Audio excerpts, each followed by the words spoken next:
Path of Night is an actual play Vampire the Masquerade podcast set in the classic world of darkness. We're all friends, we're here to have fun, but our story can include graphic violence, drug use, sexual content, and other mature themes. We talked at our table about safety, comfort, and consent, both as players and storytellers.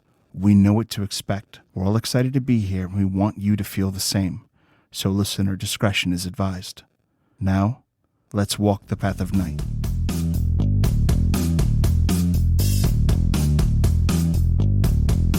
Last time on Path of Night. The coterie evades the killing spree. Ramirez finds Wynn reflecting upon her past at the Hell House, and the two support one another while Neil looks on from the astral realm. As Johnny and Miles plot against Upton Rollins, Roman Pendragon summons Britta against her will. Britta convinces Pendragon to grant the coterie a second chance. The remaining four regroup and talk through their options. Ultimately, they choose to proceed with Praxis.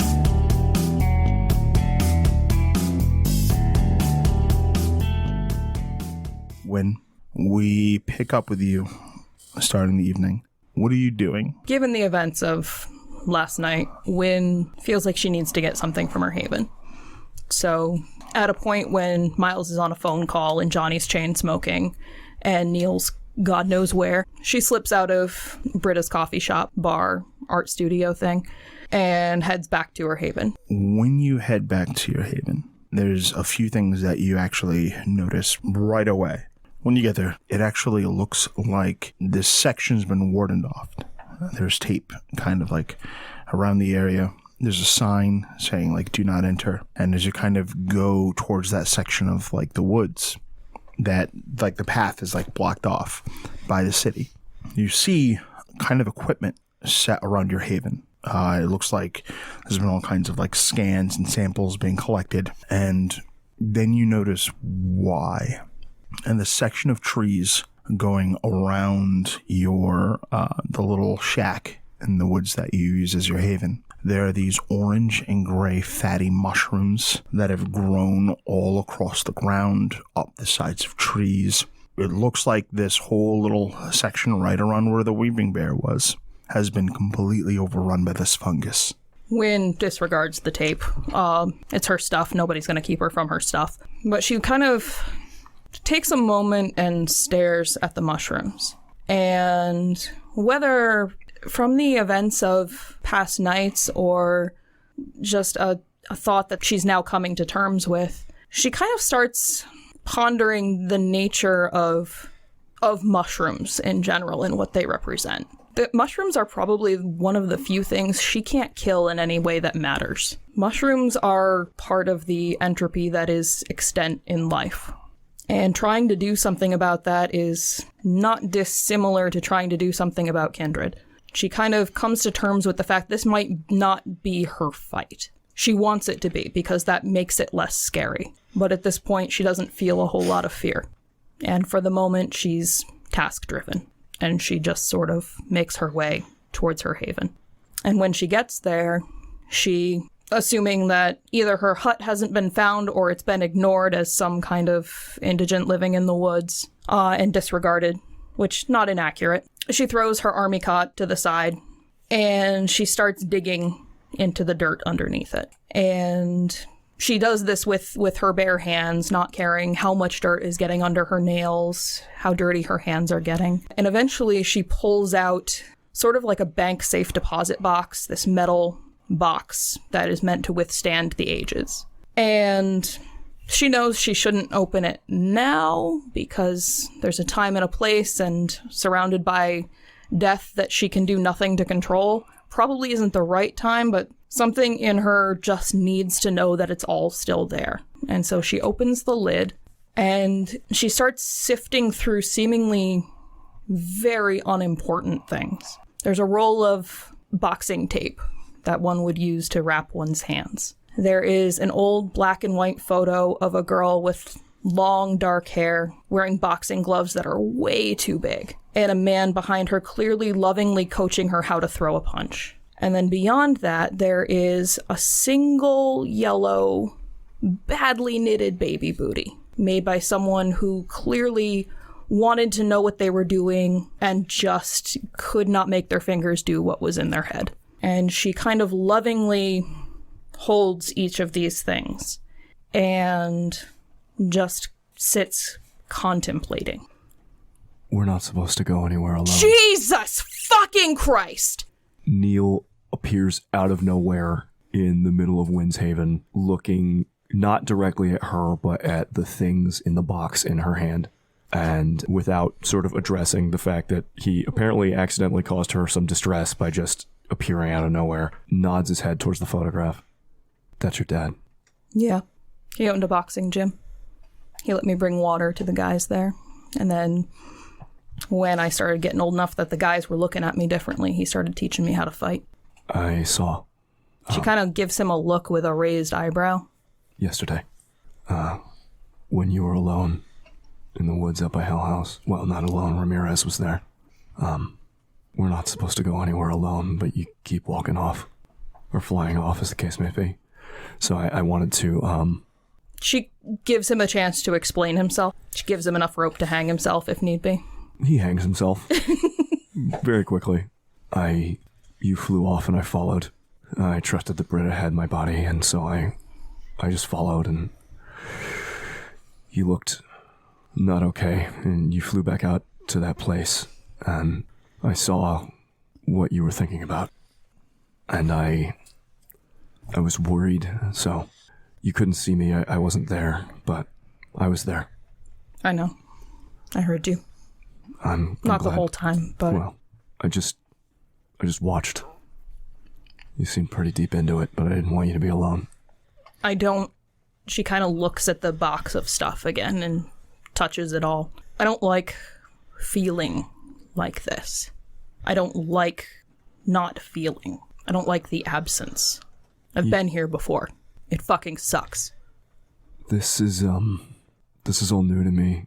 I feel like I should feel something here. I feel like I should feel sick, but I don't. I don't feel sick at all. This is... It can get better. Can it? Yeah. I've pulled myself out of this before. I know it's only by 2 weeks, but I'm the oldest one of us here, and I was always so in touch with my feelings and with humanity, and now, since the Setites and since yesterday, I just don't feel... I feel like I should care, and I don't win. You've never needed to be a monster, Neil. Oh, I mean, aren't we all? Isn't that kind of what this is? There are the monsters who live under the bed, and there's the monsters who live in the woods, man. They're not the same. I don't know how to take that. I don't live in the woods, but I have definitely hidden under beds. You've been a monster to survive. You haven't been a monster to make surviving bearable. I mean, I don't know. How'd you get better? How'd you start to feel it again? I look back at this picture of me with dark hair and remember that there was once a little girl who loved her dad more than anybody in the world and just wanted to make him proud. I remember wrapping my hands with this tape and sticking them into gloves that were too big and taking on men twice my size because I knew if I didn't, it sent a message. And I look at this, and she holds up the booty like she can't really even speak about it. And I look at this, and I remember the thing that drove me to embrace being a monster and the thing that kept me from going all the way. How would one go about... And he stops himself for a little bit and looks down at the booty in her hand. And it's like, it for some reason, it's taking him a second longer than it usually does to, like, connect those kind of emotions. And he looks up at her and goes, I'm so sorry, Wynn. I saw a lot, but... I didn't without want the to context, think about that. But I have to. I have to think of Claire, otherwise I lose myself. I don't know a lot about this situation, but Do you want to? I think the answer here is, do you need to talk about it? All the psych books that are on my shelves tell me that I should. I don't know how much stock I put into that kind of stuff. I failed out of college, so Technically, I did too. Well, if you want to talk about it, I'm here. If you want to show me... I never want to. Do you want me to go get it? Would that help? If I don't have to say it, maybe. I feel like I should ask your permission this time, rather than just looking. She kind of gives this shrug like, Jesus, you've been in there already, just go. But she acknowledges that what he needs is to hear it, and so she says, yeah, go get it. All right, we'll go ahead and think about it, and I'll take it. And Neil looks at Wynn, and he just holds eye contact this time. She crosses her eyes once like she still can't be serious about anything, or like she really can't be serious about this. But eventually her eyes settle on his. He just opens his senses and looks at what Wynn is thinking about.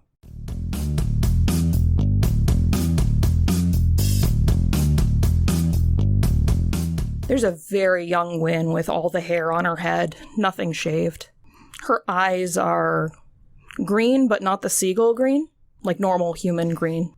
She thinks of herself looking in a mirror and putting on a pair of overalls, because overalls are really forgiving. And then she kind of takes a breath and heads out to what looks out of a tent, and it's Woodstock. And there's a bar tent without really a name on it. There's some faded sign, but she just starts hauling bottles and kegs. And at one point, at the end of the night, after a day of hauling bottles, she hears this voice in the woods.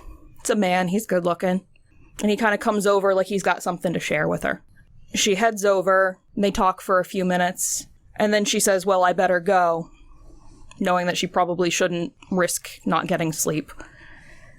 All she remembers is this terrifying feeling of being grabbed from behind, and then there's just noticeable gaps in the memory. And then when she starts to remember again, she is covered in blood.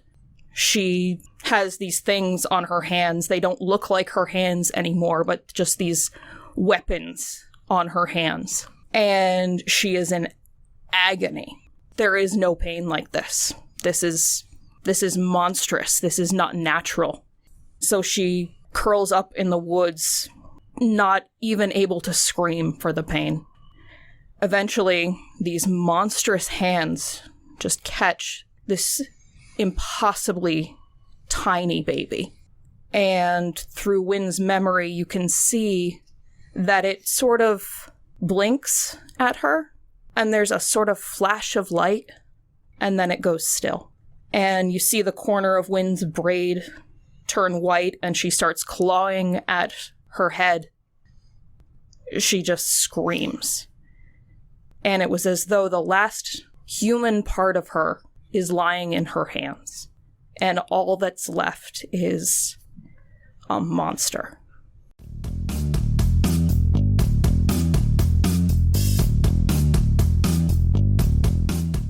Back in the Haven, outside New Haven, sitting across from her, Neil looks up and just...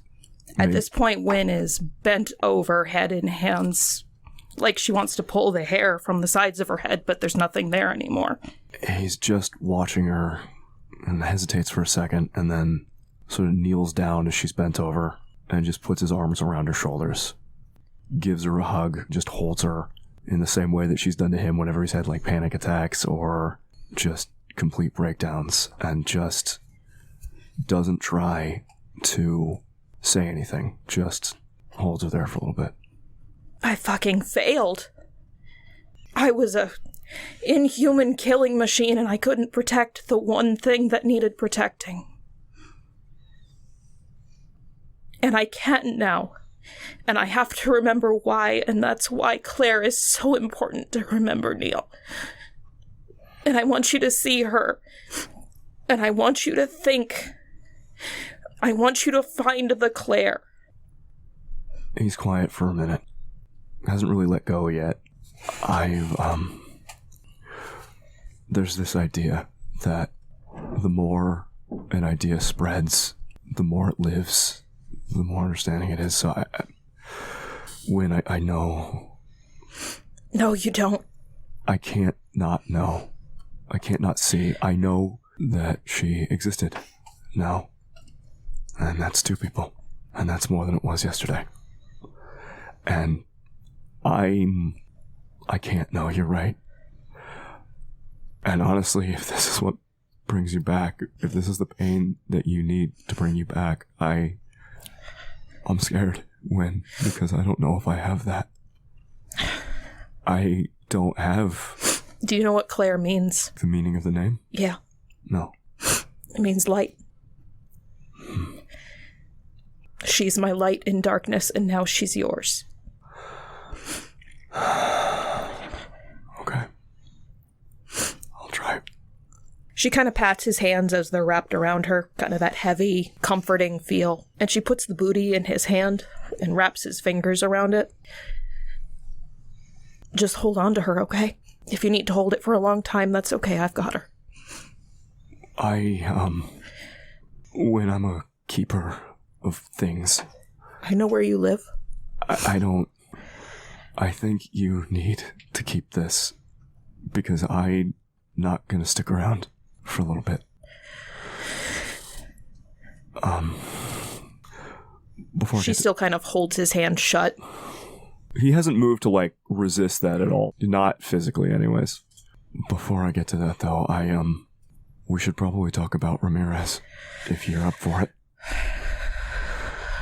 Neil seems really weird. He's fully aware of the emotions, and he is connecting to them because he cares about Wynn, a lot.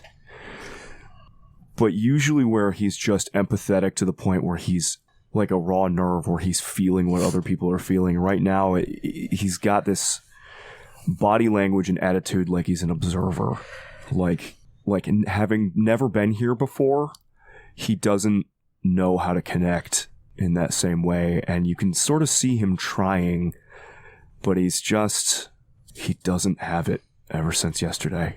And he's trying, and it worries him, but he's got that same look on his face, like when there's a puzzle that he has to solve and he just can't quite get it yet. He means the motions, he means the hug, he means the words, but there's just some sort of disconnect from the way Neil usually is.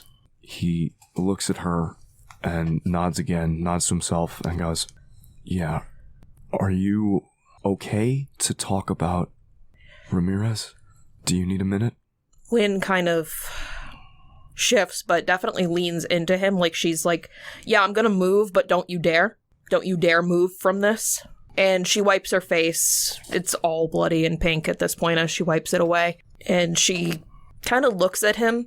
There's apology there, whether he can sense that or not. She just says, "We were going to tell you. I wasn't anticipating he was going to be out there in the woods, but..." Why was he at Hell House when? Because Joey's mom thinks it killed her son. She's not wrong. They're going to try and go after it. And you knew? Yeah. You said you and Britta knew? We did, and we weren't going to keep it from you. But we were about to go after the abbot, and we didn't want all those thoughts floating around. We were going to tell you right after. So technically I'm true to my own word, but... But technically correct is not the best kind of correct in this case. Who were you keeping it from? Johnny? Yeah. Because his daughter's going to go to Hell House. Yeah. And she'll die there. She kind of gets this look on her face and gives this shrug like she's not even sure what words to say. And after a minute, she's just like, we couldn't do anything. And they can stop us. Maybe there is something they can do that we can't. I don't know. I suspect people are going to die at Hell House. And I told Ramirez if they get in over their skis, call me and I'll be there as fast as the owl flies. Yeah, I heard that part. But I also can't stop them. I'm not like Miles where I can just redecide their priorities for them. You were concerned that Johnny would go after them. I was concerned that Johnny was going to go and have to kill his daughter. You made the decision for him. Yeah. For the moment. Like I said, we were never going to keep it from you guys. Neil's quiet for a long while. Neil, you fucking know that you have to handle each of us differently. I feel like what I should be feeling is upset. Like Johnny should know. He should. I'm going to tell him when we're done here. Okay, good. Because I gotta be honest, it's not what I'm feeling right now. What are you feeling right now? I spent the last few hours taking stock of me. And I look back and I keep not making decisions and I keep looking to others. For God's sake, when it was time to call the strike on the Abbot, I looked to see what Britta thought. She's so young and I can't. If I had just decided something once, maybe we wouldn't be here right now. So what I'm thinking, what I'm feeling, and I know I feel like I shouldn't feel this, but what I'm feeling is like maybe you made the right decision, because just like Miles said, sometimes you have to make decisions for the mission. And I don't like that that's what I'm feeling, but it's the honest truth, and I'm never gonna not be honest with you. I don't want you to not be honest with me. I've done what I can for now to help Miles with the praxis, and there's so much that's coming down the pipe. Pike? I can never remember. I always thought it was pipe. Me too. Like sewage coming down I a thought pipe. it might have been Pike, like turnpike. The point being, when Britta's alone right now, I hate it. she was taken I hate that too. right out of our city. I still feel like me enough to remember the feeling of what it is to be taken and alone in a situation where you do not have the power to protect yourself. And I would have done anything at the time not to feel alone like that, to know that people were looking for me. Miles is busy with the praxis, Johnny too, and you need to be here to protect them. Somebody has to find Britta. It's our coterie mate. We picked her. She picked us. She fought for us. She was willing, just like you were, to take a life boon for me. So, I gotta find her. Are you looking at me to argue with you? I'm asking you not to, but I don't want to just disappear on everyone. So if you kept the Ramirez thing for a little bit, maybe until the praxis is over, cover for me. Because I don't think Miles trusts that I can really do this. He told me that I could so long as I couldn't get caught. And I have the best chance of that. But there's no guarantees in the world, so... But if it is Pendragon that took her, Miles seems to think it is. And that tracks with me. Someone took her. I don't care who. I can't get it out of my head that Pendragon is a domineering, violent prince. And he has Britta. Mm-hmm. And I don't think I gotta tell you why I feel like that's a different scenario than if I got taken, or Johnny, or Miles. I don't want her to be alone when I'm gonna go after her. I don't want you to argue me out. I just need you to know. I'm asking you to let me go. But wherever you go, I go. So if you tell me no, I won't. If you tell me to stay, I'll stay. What happened to the buddy system? Someone came and took one of our buddies, and now they don't have a buddy. I'm not going to say no, but I want to get you there. You can't win. I'm not going to fight. I'm not, even now, I'm not. I can be invisible. I can be intangible. I can find anyone. I can project my consciousness around the world. If someone took her out of the city, I don't know. I can't ask Johnny, but I'll find a way. Can you find her in front of me? No. Do your magic shit? I don't know where she is. I have to do some footwork first before I can do something like that. Wynn kind of... It looks like she's running her tongue over her teeth in her mouth like she's thinking. I am not a good enough Ashpu yet to find anyone anywhere. I'm working on it. But for now, I gotta do it the old-fashioned way. Ish. I have a starting point. You can talk in my head, right? If I can see you. You can see me now. Can you put yourself in my head so I have contact with you while you're doing this? That's not how it works. I have no fucking clue how any of this works, man. I'll have my phone in my pocket. Okay. And worse comes to worse, if I'm somewhere else, if I'm about to die or whatever, I will bring myself back to you to at least tell you so you're not left wondering. If you're gonna disappear from your body again, where are you leaving your body? I'll have to figure it out. For now, I need to be in my body. Okay. I will let you know where it is. If I can. I'm not gonna fail anyone else, Neil. Me neither. Okay. There's been so much hurt. Because I didn't act and just waited and waited and waited. And right now I can see it, and the longer I'm waiting, the lower the odds get. So I'm going to act the same way that you do, or Miles does, or Johnny does, or Britta does. Yeah, you think there's no hurt that comes from acting versus not acting? Don't make that the basis of your decisions. If this is what you think is right, if finding her and protecting her, or at least being there for her, will bring you back and crack that shell that's around you right now, that's what I want you to fucking do. I don't know. I just know that she's a member of our coterie, and no one comes into our city and takes our things. I'm done with my people being taken from me. Wynn kind of gives this look like she appreciates that. I can either do this, or I can go and I can prowl the neighborhoods and take everything back that was taken from me a different way. But at least this way I'm helping other people. Britta is my priority over your comic books, so of those two, I'm going to tell you to go find her. Okay, that's all I needed to hear. Please, this isn't a path you have to walk alone, so please, if there is an opportunity, check in. If I could bring other people with me on this and have just as good of a chance of being not found, I would. But I really think I have the best chance. That's why I'm saying you got a phone in your pocket, fucking use it. I will. Will you stay a little longer? A little bit, as long as you need. And I want to walk with you out of the woods. This is buddy system. Nobody should be alone if they don't have to be. It's an important new caveat we're throwing into it. If they don't have to be? Yeah. Yeah. I'll stay. And Neil, instead, he's been like crouching, like holding Wynn, and she's been holding him the whole time. And he just sort of slumps his back down sort of against the wall and sits and just keeps holding on to Wynn, like rubbing a hand on her shoulder and just sitting there as long as she needs. She eventually lets go. Grab whatever you need. Yeah, I think this place is going to get overtaken soon. It doesn't look good.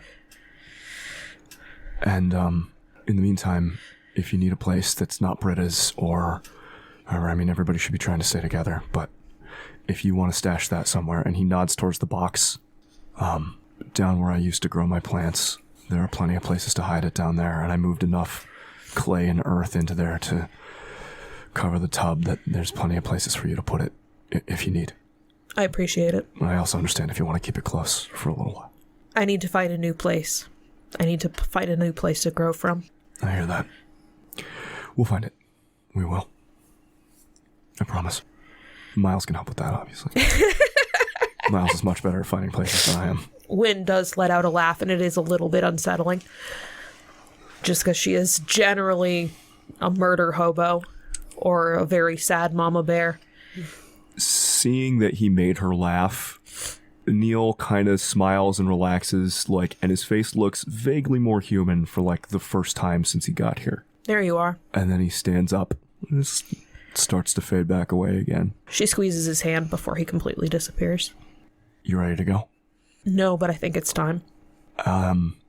Because I am getting nervous about this, I think I'm just going to be gone by the time we hit the city limits. Is that okay? She gives a sigh, shaking her head, and she's like, once you're somewhere safe.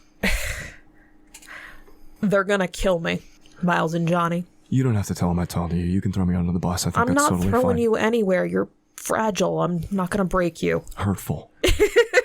And with a little bit of the old banter, I think the two of them walk back out of the woods. She stays very close to him. He stays right very close, like reaches down at one point and holds her hand, gives it a squeeze, then lets go once they start getting more towards like the haven and places that are safe. Once their paths need to diverge, she lets go. And with that, he takes a half step back so he's out of her sight, and then he's gone. Good luck, man.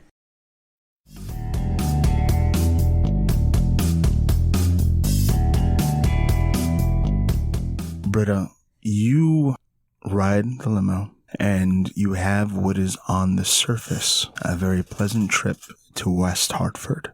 There, Roman doesn't actually regale you with tales of his prowess or anything like that. He much prefers to allow silence to sit between the two of you as he sips his drink and simply enjoys the presence of his most recent conquest.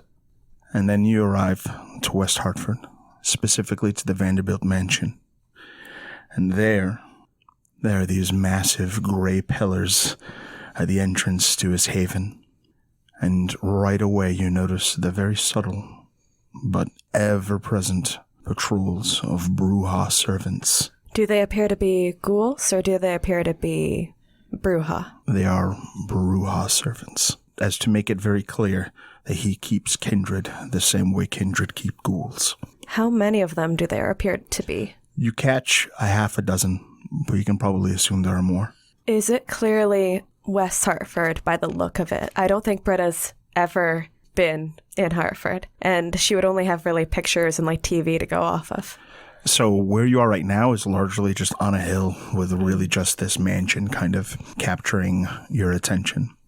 As you arrive, he gets out of the limo. A driver opens the door for you, offering a hand to escort you out. Britta will take it, looking around, trying to piece together exactly where she is, but she finds instead that her eyes land on the patrols.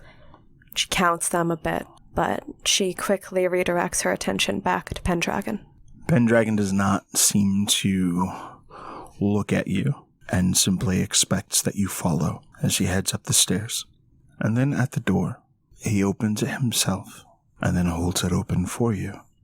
Britta takes a second to collect herself, her eyes falling to his, but she dips her head to him, and she walks on inside. Inside, there is a collection. Art, beautiful, but most of it in the form of historical artifacts that have been kept from various wars, going all the way back to the hoplite weaponry kept by the Carthaginian army. And I do need a roll.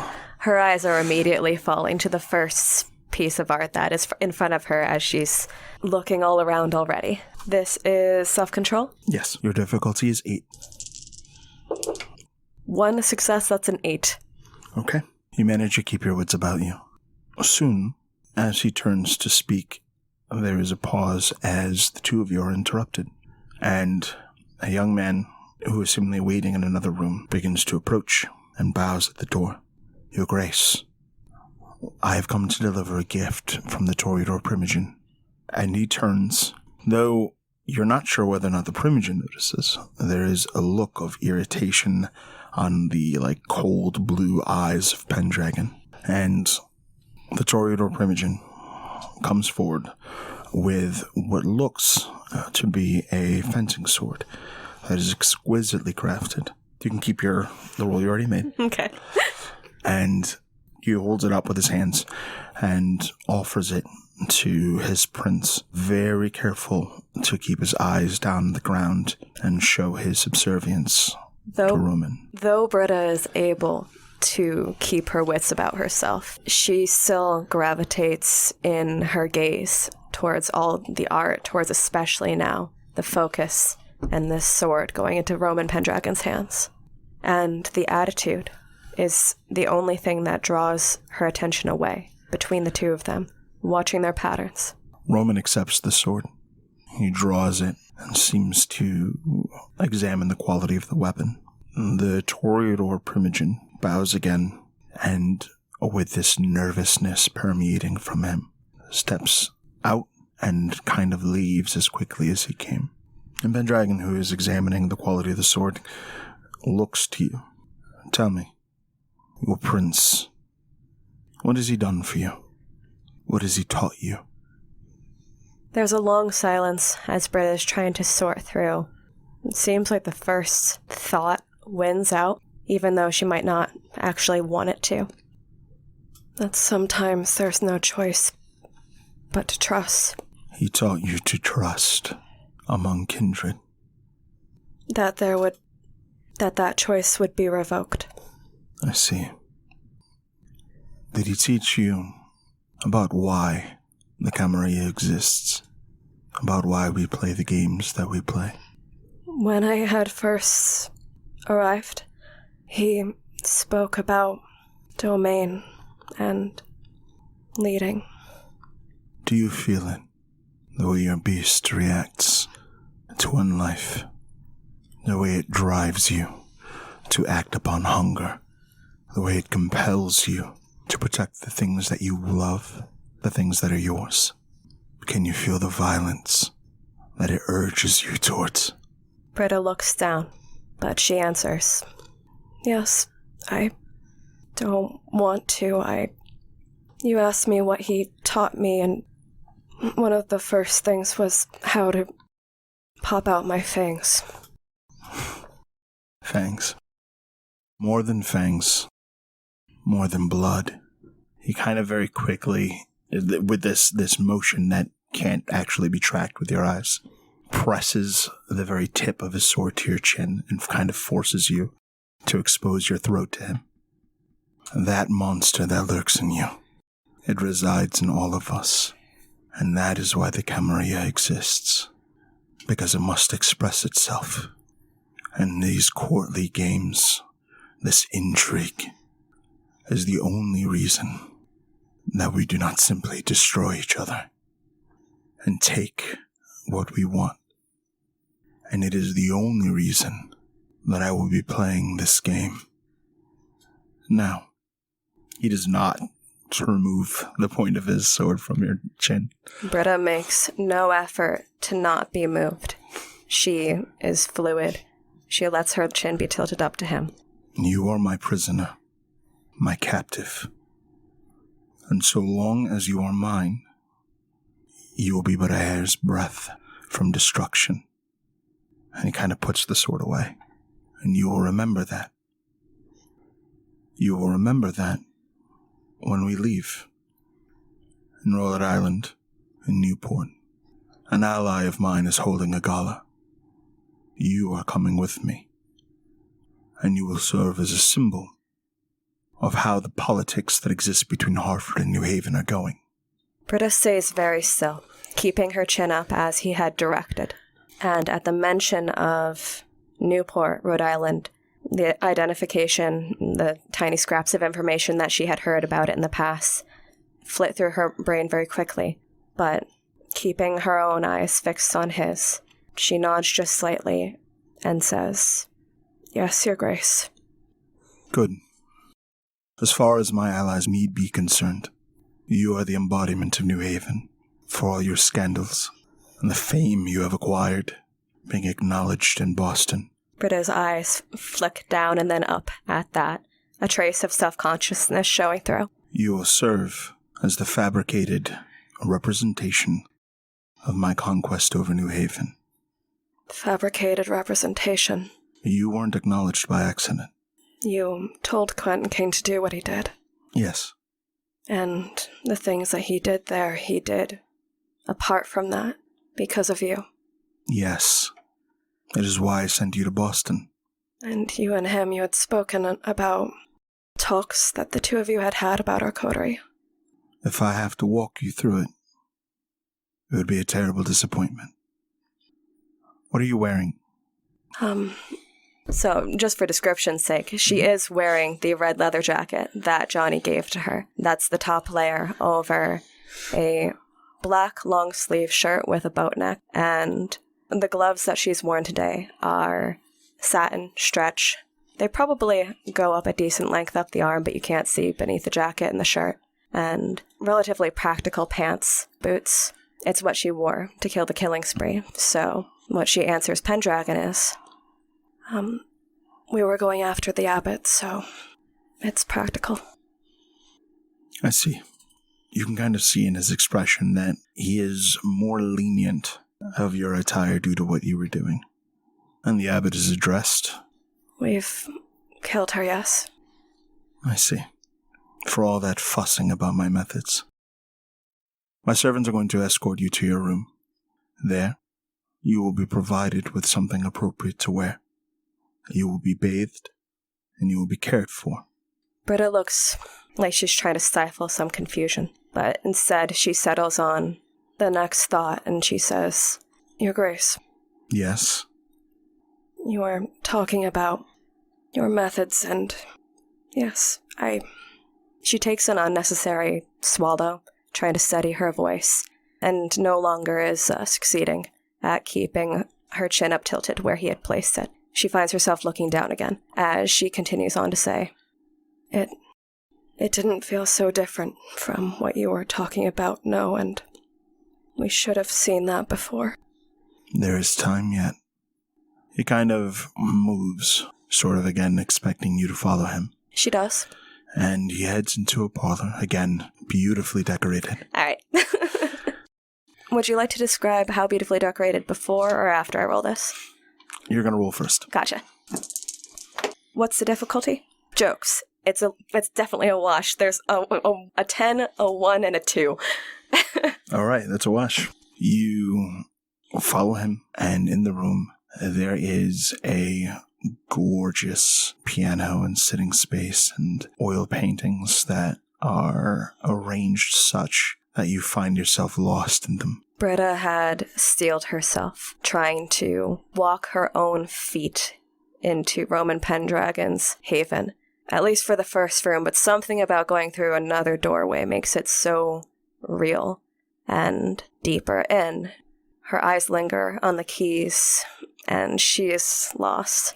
You don't know how long it is that you focus on this, but soon, at some point, you hear the word, Madam, Madam, Madam.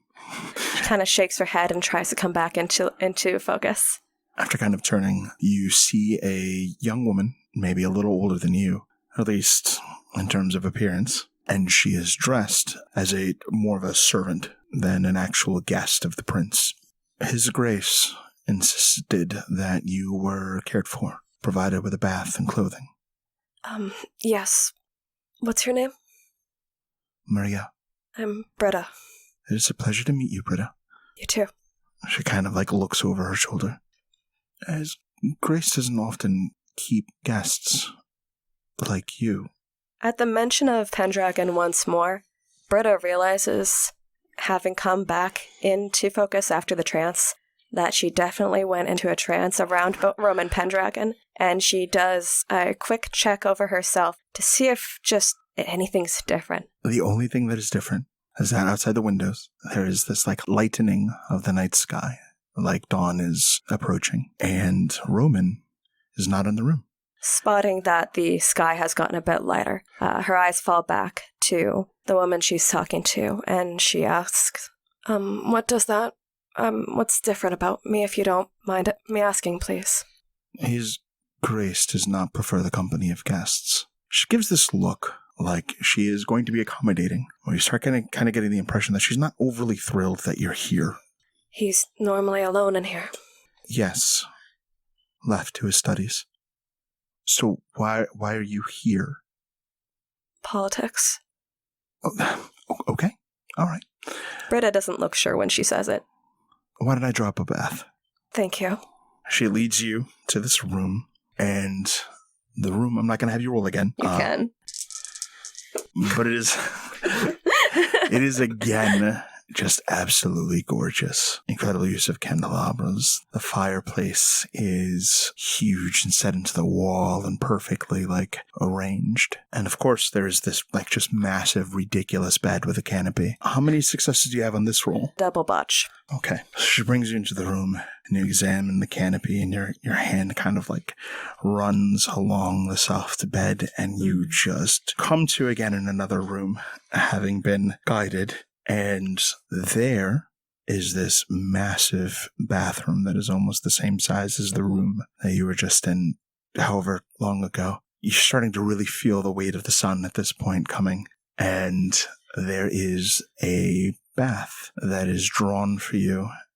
The woman that was assigned to care for you, Maria, is just kind of waiting with her arms crossed with this kind of frustrated expression. Does she appear to be kindred or ghoul? You get the impression she's alive. Okay. Madam? I'm sorry. Thank you. Thank you. And Britta definitely seems to expect her to leave. She doesn't. I can take a bath now, and... I will be on the other side of the door. Thank you. And with that, Britta will actually get ready for the bath if she seems to be going. There's many towels and everything you can possibly need arranged by her. It looks like you gave her so much time to get the bath ready that she really kind of took advantage of it. And she steps out and she closes the double doors leading to the bath. Britta will start by taking off the jacket, but the sensation of disrobing in such an unfamiliar and looming place pauses her. And is there a window in this room? There is a window that can look out, yeah. She looks more to the window frame than the window, understanding the lightness that she had seen earlier, trying to divert her eyes away from it, and takes that one moment of hesitation of very much not wanting to be any more vulnerable than she is, but that's not, she feels, a choice that she can make. So she gets her clothes off and gets into the bath, and sensing the warmth of it, just something about that touch, the warmth heating dead skin, just makes her break down a bit and curl in and on herself in there. It takes her a moment to actually get clean. It feels like after a time you are left to your own devices. And when you're finished and head out of the bathroom covered by a towel, Maria is left, and in her place, awaiting for you, sitting in a seat, legs crossed, is Roman. And on the bed, kind of half obscured by the canopy, is this, what looks to be this, like, velvet dress that lies on the bed. Britta pauses in the doorway as she spots Roman Pendragon while she's in a towel. And immediately, the combination of her high humanity and her blush of health means that she's going to be blushing. It's not a choice. She freezes a bit. Her eyes fall to the dress and to him, and she forces her feet to move towards him. You're unsure whether or not the fact that you're just wearing a towel really has any impact on him. But he's clearly noticed the way you blush, and sort of watching you with these unblinking eyes, he speaks up. You are going to be meeting a fellow prince by the name of Warwick.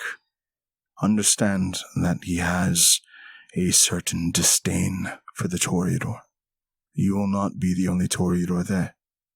What I expect of you is that you will convince him of New Haven's stability.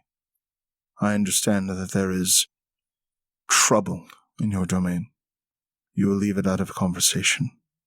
As far as he need be concerned, New Haven is ready for the many princes that are on their way to it. I understand. I should warn you that Warwick is Shaw's sire. Britta bites something back, but dips her head down, once again conveying her understanding. The blow you dealt to his Webb is not forgotten, but you are arriving with me. You will leave with me. Cross me, and I will destroy you. But do not, and nothing can touch you. He gets up, and he walks out.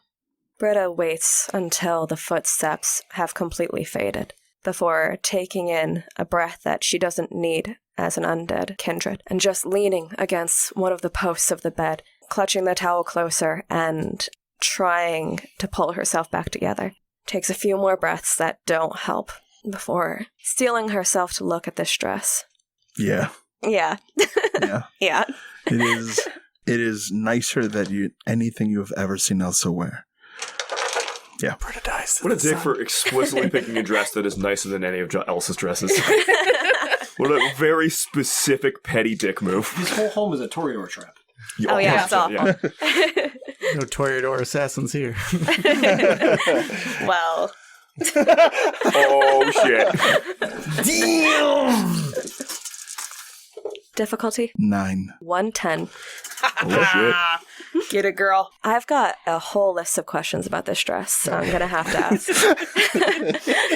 Hell yeah. The first question is, does it appear to be ready-made or does it appear to be custom? Are there tags inside? There are no tags inside. When I look at this dress, how old does it appear to be? The dress does not... So, like using your auspex and like going over this like a detective. Yeah. You actually get the impression that the fabric was very recently cut and sewn to the shape of this dress. This dress was made for you. Are the measurements correct as I hold it? Like, I obviously haven't tried to put it on yet, but visually, does it look correct? The measurements are correct. Are there shoes? Are there anything else that you would need with a dress? So within the room, there is this massive bureau. There's all these, like, chests at the foot of the bed. Mm-hmm. And there's tons of shoes, jewelry. You're kind of given some leave to accent the dress how you choose. This is how Britta gets Stockholm Syndrome. But the dress has been specifically chosen and was probably made in Boston. As I look to the shoes, the jewelry, are the shoes labeled? Are they the correct size? Same set of questions. Britta is using her skill as a toreador to attempt to get information that only she might be able to get out of this. The labels are largely like some of the huge names in France, and the dress is specifically made for you, but everything else is just the poshest, most, like, impressive choices that could have been put together. Okay, Erika has a question because Erika is a costumer and a giant nerd about these things. What era is the dress styled to look from? That was actually going to be... Okay, I told you a whole paragraph of questions. It is important because the dress comes in many parts, and it is from the late 1700s. Depending on your experience with fashion, this is the kind of stuff that people would wear to, like, Queen Anne's ball. What did you whisper? A decapitation. Or decapitation. Looking just right for it, you know? Yeah. Spot on. There is even the option for a blue silk ribbon. I'm sorry, I am sidelining this so No. You're welcome here. I just wish the audience could hear you smiling. It's so big! But it appears that this very old dress has been recut or remade. This dress is very new, but is made in a very old style. Does it have the requisite undergarments to make it look right? It has all, that's what I mean by many parts. Like, all the undergarments are laid out, but it's got, like, the bum rolls, and it's got the side thing, so she could smuggle a widescreen TV under it. It is for the whole look can be... I needed this, thank you. complete. I am assuming English. It is English. Britta, having taken stock of the dress and the shoes and the measurements and all of it, actually retreats back to the bathroom for a moment, and she retrieves her clothes, most protective over the jacket, brings them back over. Are there dressers? Is there storage in the room? There is lots. This is a very spacious space. He could probably keep you here for, like, years. How comforting. And That's a very fun statement.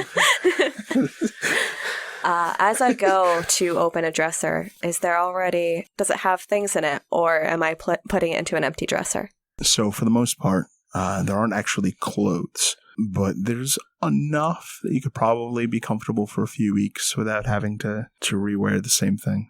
And definitely room for him to just kind of put more in. Regardless, she's going to make sure to hang up the leather jacket, and looking around at everything and the fact that the sun is drawing near, she's going to try to pick out something to sleep in. The dress is far too extravagant and complicated, and looking around for something to sleep in, it's so clear that she's seeking comfort, that she's seeking something almost like she's looking for the least expensive thing in the room. So you kind of quickly figure out that thousands of dollars have been invested into your kidnapping. And there's just nothing to sleep in that isn't silk or... As this realization is striking her, she's actually going to search the room. You know what? I'm imagining that there's a couple things that I picture being in this room. One of the first things that comes to mind is some kind of vanity. Is that true? Yes. Britta will walk to this vanity, and noticing the thousands of dollars that have been invested into this kidnapping and the scenario, she, still clutching the towel, is going to reach out to the frame of it, and as if touching the frame of it, as if once again becoming entranced in the same things that caught her earlier about this room. But what she's really going to do is poke the glass of the mirror to trace her finger along it to see if it's a real mirror. When you touch a one-sided mirror, it appears as if you're touching the mirror, versus when you touch a real mirror, there's a space between your finger and the reflection. So, if what you are wondering, as if someone could watch you from the other side, That's the paranoid thought that's entered Britta's mind at this point. your fears are confirmed. Britta continues trailing her hand along the side of the mirror as if, again, simply trying to take in what she's looking at. But with that information registered, she gives up on the idea of finding something that's not extravagant, pulls out the first thing she sees. It's probably a silk nightdress, retreats back to the bathroom, changes, and comes back in. Once that's through and every preparation that she can think of, she looks around the room for anything else like that, anything that looks like it might have a hidden compartment or secret, but the sun is drawing near and she's just starting to feel helpless, so her attention isn't fully on it. You search the confines of your cell and find that beyond the mirror, everything here has been placed for your comfort. And eventually, having not found any further signs of being watched, you are left with no choice but to rest for the day. She'll crawl into the four-poster bed, and when Britta goes to sleep, she always curls very tightly, almost childlike. Maybe it's a habit left over from her training in the Shadowlands or from having lost that part of herself. But she lays herself to rest, and something about being alone in that moment, something about the silence, it has been never in her memory since she's been alone like this, since she hasn't been with the coterie for any extended amount of time. She finds just the urge to fall apart creeping on in, and she tries to cover her face as she lays down to rest so that there wouldn't be a hint of that coming through.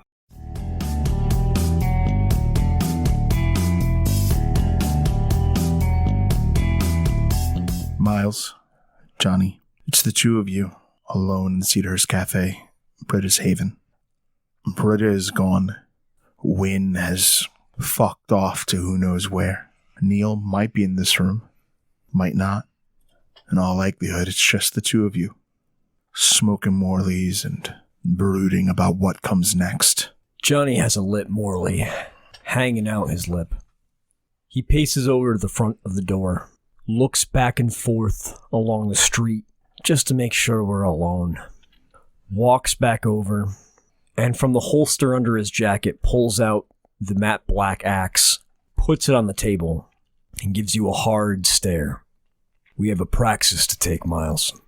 You want to walk me through what you're thinking? I will. Miles has his feet up on the same table that the axe went on. The coat is off somewhere else, and he's smoking another one of Johnny's Morleys. So I've been thinking about it for a while, and Upton's paranoia has definitely not only made it a necessity, but it's made it more possible. I know where his haven is. I know its layout. I know just about all of its security. He's got some ghouls that will be watching for him, doesn't he? Not many. If he's got any left, would be surprising. He sent them all away.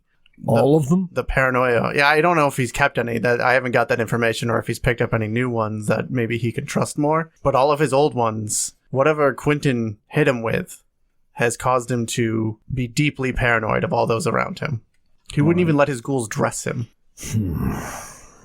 So that's given us an opportunity. The house is mostly unguarded, it seems like. There may be very little resistance. So I have tapped into the powers of Dominate and progressed my understanding of them. And I have been slowly working on one of his old combat-focused ghouls. You can see Johnny's expression is a little bit shocked. His eyebrow kind of pops up. It seems like it's been taking some time. You've actually been thinking about this longer than I thought you have. Since we went to go talk to Elsa. Essentially, since the night he declared the ordeal for Neil. I made Britta drink twice. It was... Johnny nods along, and you can see that his expression is one that he accepts your answer, but you can see that he's giving you a look like he thinks it's been longer than that. He takes a long drag off the cigarette and nods his head at the look and is like, Rollins has been a terrible leader in some ways. He throws away the resources he should be encouraging and has done a lot to hurt the domain, though he's helped his own particular friends. He's kept the people close to him. He's done a decent job of protecting. Johnny puts a hand up. You can practice the lines all you want. You don't have to convince me of anything. I'm in. What are we doing? Right. So, I go during the day. I possess the ghoul that I've been conditioning. I asked to borrow Chaps' backup. Talking about Wynn's Fisher Cat? Wynn's Fisher Cat. All right, so those two ghouls in the day. I go there, and I stake him while he's sleeping. And then I return back with the ghouls, leaving Chaps there to guard. And me and you come back when night falls. Huh. That easy, huh? I mean, no. It's a series of events that have left him unprotected, but also, it's... Have you thought about how you want to deliver the killing blow? Yes. Is this something you want to share? There are other princes coming. And Pendragon. And Roland's own allies, those kindred outside the domain. They're not going to deal with a neonate. Not in the same way. I get it. So, I must become a shield. After tonight, we're going to have to do a lot of work to make sure that this is accepted. I know that you've been doing your preliminary footwork. You talked to Elsa. You talked to Reese. What about the other clans? Not so much. I think the gangrel Wynn ought to be behind us. Malkavian? If anything we got from what Britta and Neil told us, I believe Nyx is going to generally abstain. Yeah, I don't have very much of a read on Nyx. You think we're going to be clear there? We'll find out. I don't know. She's nigh unreadable most of the time. But she's also not terribly political. How about the Nos?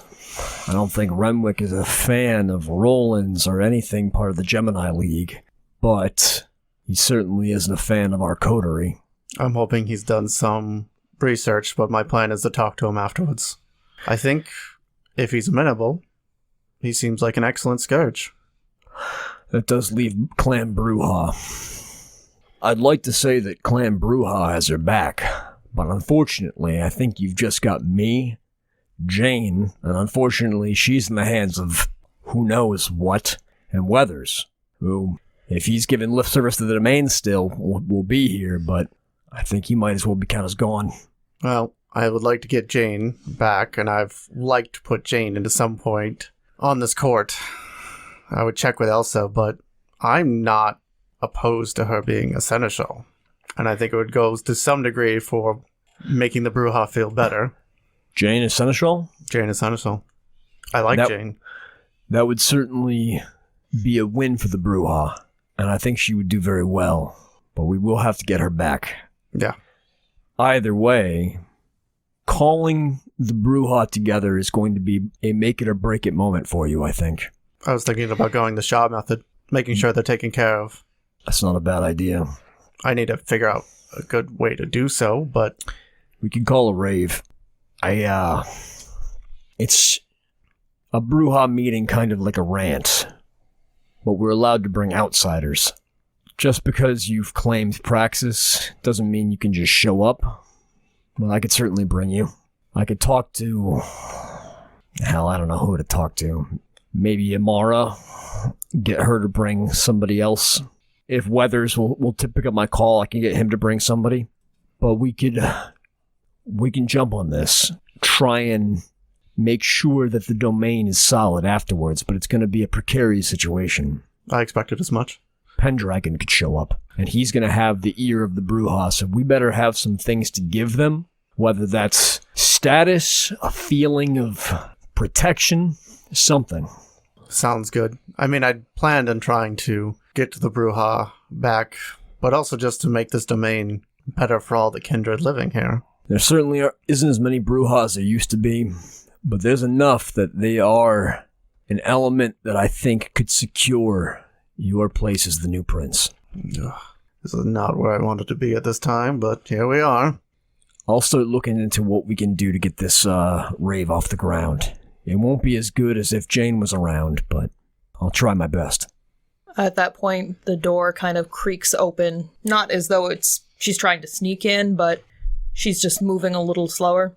Wynn walks in, dripping wet from the rain, and with one arm, she's clutching this bank safety deposit box to her chest, and she doesn't meet either of your eyes, and she just shuts the door behind her and walks in and perches, I guess, on a table. She doesn't choose a chair. She sits on the edge of a table and pulls her knees up to her chest. Doesn't say anything. Miles looks over at Johnny and then to Wynn. Wynn gives a pause. She lets the silence sit for a minute. Johnny stands up, goes walking over to a back closet behind where the baristas would make drinks in this coffee shop. Goes fishing around and pulls out some bar towels.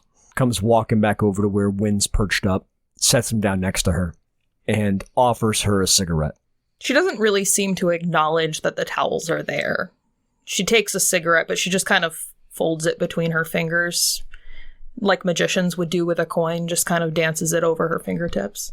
He watches her do that for a second, fishes around in his pocket, and pulls out a Zippo.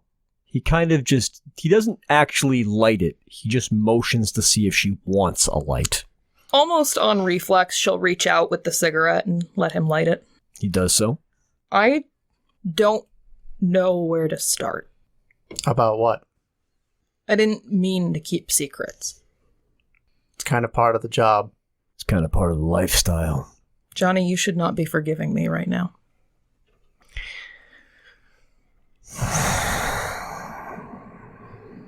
Johnny walks over to where the table is with the axe, takes off his jacket and puts it on the chair next to Miles, cracks his neck, folds his arms, and gives a look at Wynn and says, "All right, get it off your head. Get it off your mind.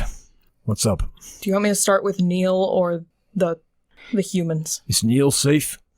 I don't know. Probably not. Neil went after Britta. Johnny looks over at Miles. He ashes part of the cigarette out in response and goes, "I hope it's not a regrettable action in the end." Johnny nods at that. And now you were saying something about the humans? Yeah. Which ones?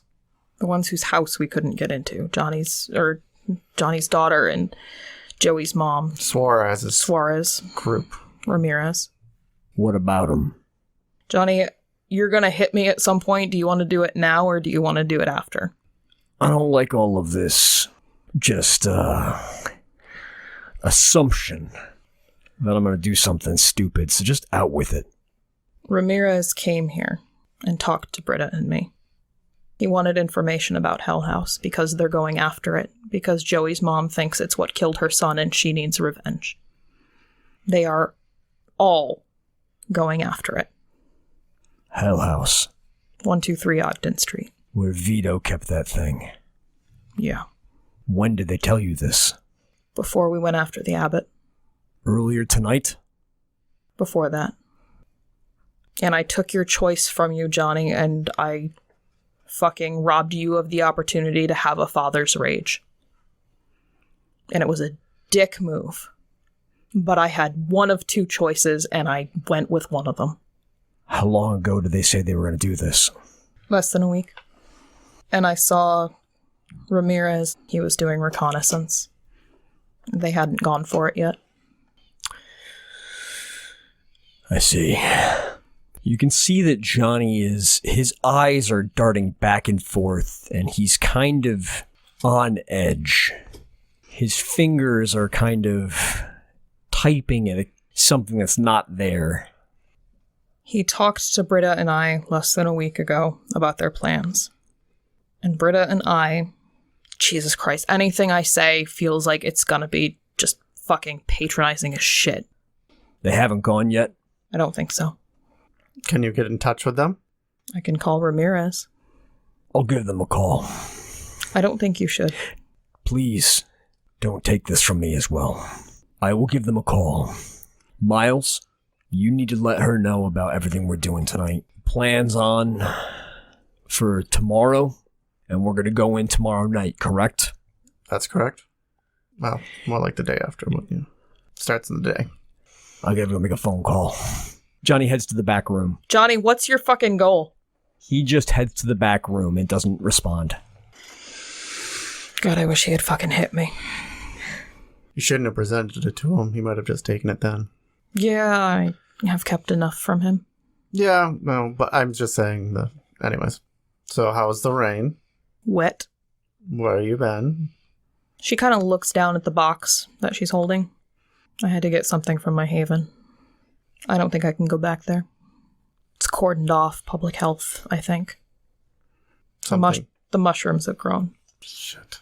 We can't kill them, Miles. We need to focus on the things we can change. I know. I'm just adding it to my mental list of horrible things that exist in our neighborhood. That you know about. They've always existed, Miles. Well, that's why I have a list of the ones that I know about. Fair enough.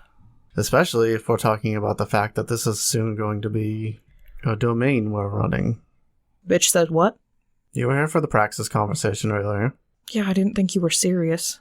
What makes you think I wouldn't be serious?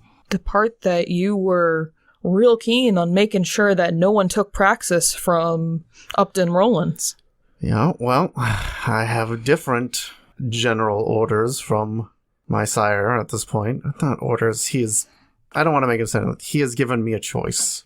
And Upton has not presented himself the first part of the choice. He's not been able to put himself together, to get himself in line.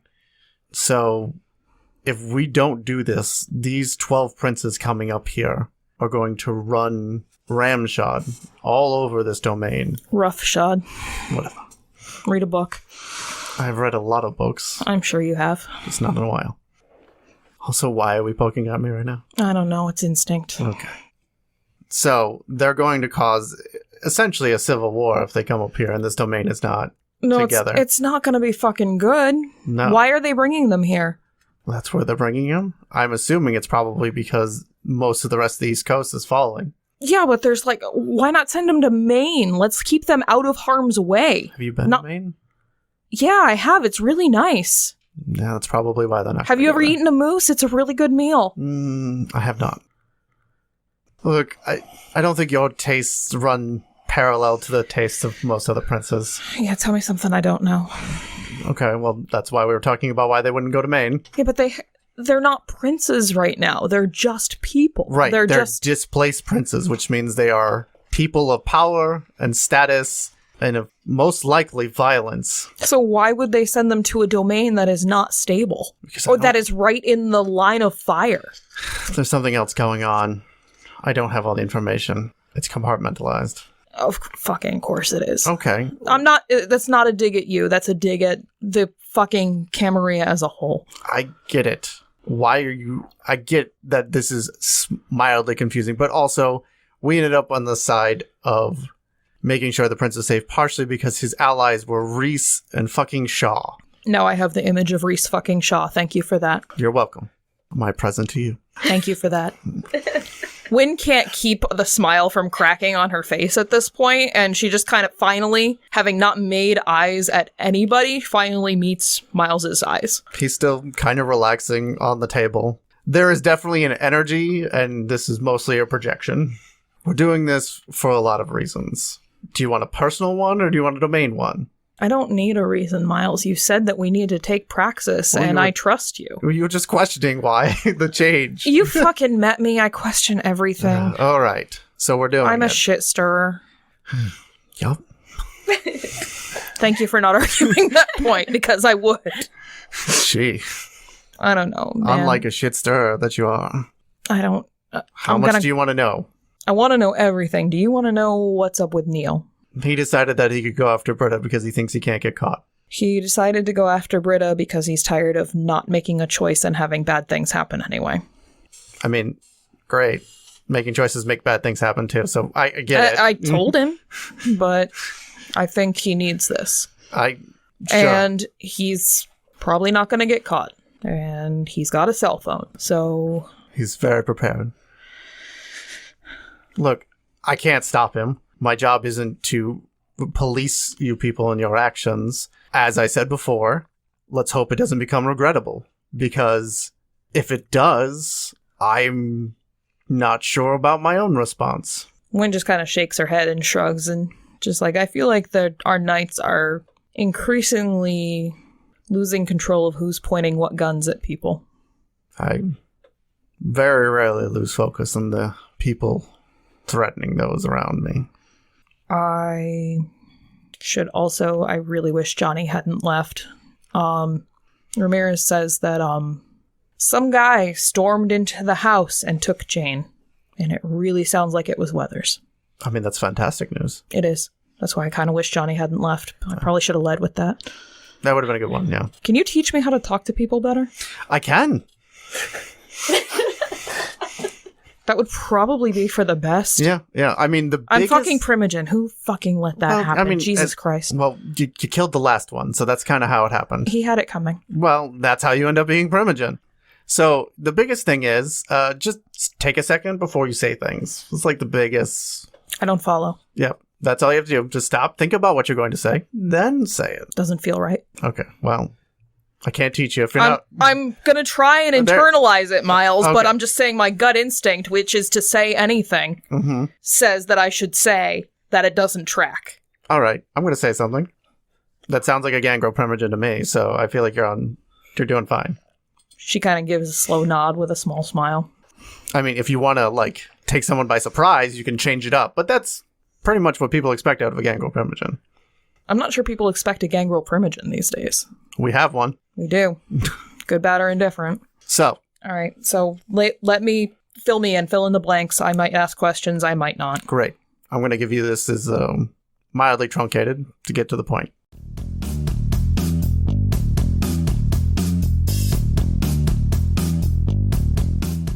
Johnny, you're alone in the back room. He fishes through his pockets and finds a little notebook that he keeps for himself where he writes down important details. Things like phone numbers, because normally he can't remember those kind of things. He flips through and finds Sheila's number. He sits down, takes a moment to collect himself while looking at the phone in the back office, and dials the number for Sheila's phone. The phone rings, and rings, and rings, and rings. And then, rather abruptly, someone answers on the other end. Hello? Sheila, it's Johnny Saxon. Please don't hang up. She, fumbles with the phone. You can kind of hear that she was very much so about to hang up. Just hear me out. What do you want, Johnny? Look, I'm sorry about how strong I came off before. I know Jessica's with you. Please, just listen to me. I need you guys to know how dangerous the task you're taking on is. And I know I can't dissuade you from doing that, but please let me at least help you. I've been there before. I've been to that house. I know what's in there. I will tell you what I know. Please let me at least speak to my daughter. I'll meet you wherever you need to meet to feel safe. I know you think I'm sick or something, and you're entitled to that opinion. Let me know what I need to do in order to help her. Johnny, there is something wrong with you. But that doesn't make you a bad person. And you don't need to justify that you are still a man who cares for his daughter to me. I trust that. Here's what does concern me. Okay. This house, whatever it is that's there, it co-opts anything that it can touch. I know. So what happens if it gets you? So if there's anything you know about this place, any information you can give, okay, my number's right here. I'm happy to talk to you. I am. And if there's anything I can do to help you with this blood addiction, I'm happy to talk about that too. To help you and your friends heal and figure out how to stay good people. Suarez has a plan, and we're working through it. Just please don't kick in our door. What happened with the other... I promise I will not do anything stupid. I will not attack. I will not kick in your door. I won't attack you. I won't do any of those things. I want to make sure that you are as informed and safe as possible. I have to warn you. She's your kid? She's my daughter. She got banged up pretty bad when that other vampire came. How bad? Some broken bones.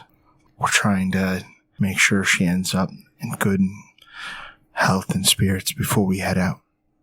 But he hurt her. Let me come with you. Let me take it to Suarez. You tell him that I will do whatever he asks. Just let him know that whatever you need, I'll make sure you get it. Okay. I'm going to bring it right to him. I have a beeper number, if you want to write it down. Yeah, give me a second. You're like rifle with like some paper and a pen. What's your number? It's 999. He gives her the number. Yep. Okay. We'll be reaching out. Okay? Tell Jessica I love her. Tell her I'm sorry. Please. It's okay, Mr. Saxon. I'll tell her. Thank you, Sheila. You take care of yourself, okay? You kids take care of yourself, all right? All right. And she disconnects. Johnny just sits with the phone against his ear for a while. He feels his eyes welling up with blood. He slowly and gently puts the phone back down on its cradle.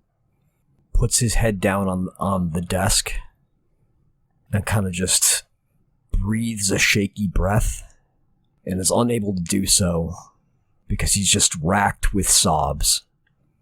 And it just kind of drains blood onto the table and sits in the back room until somebody comes for him.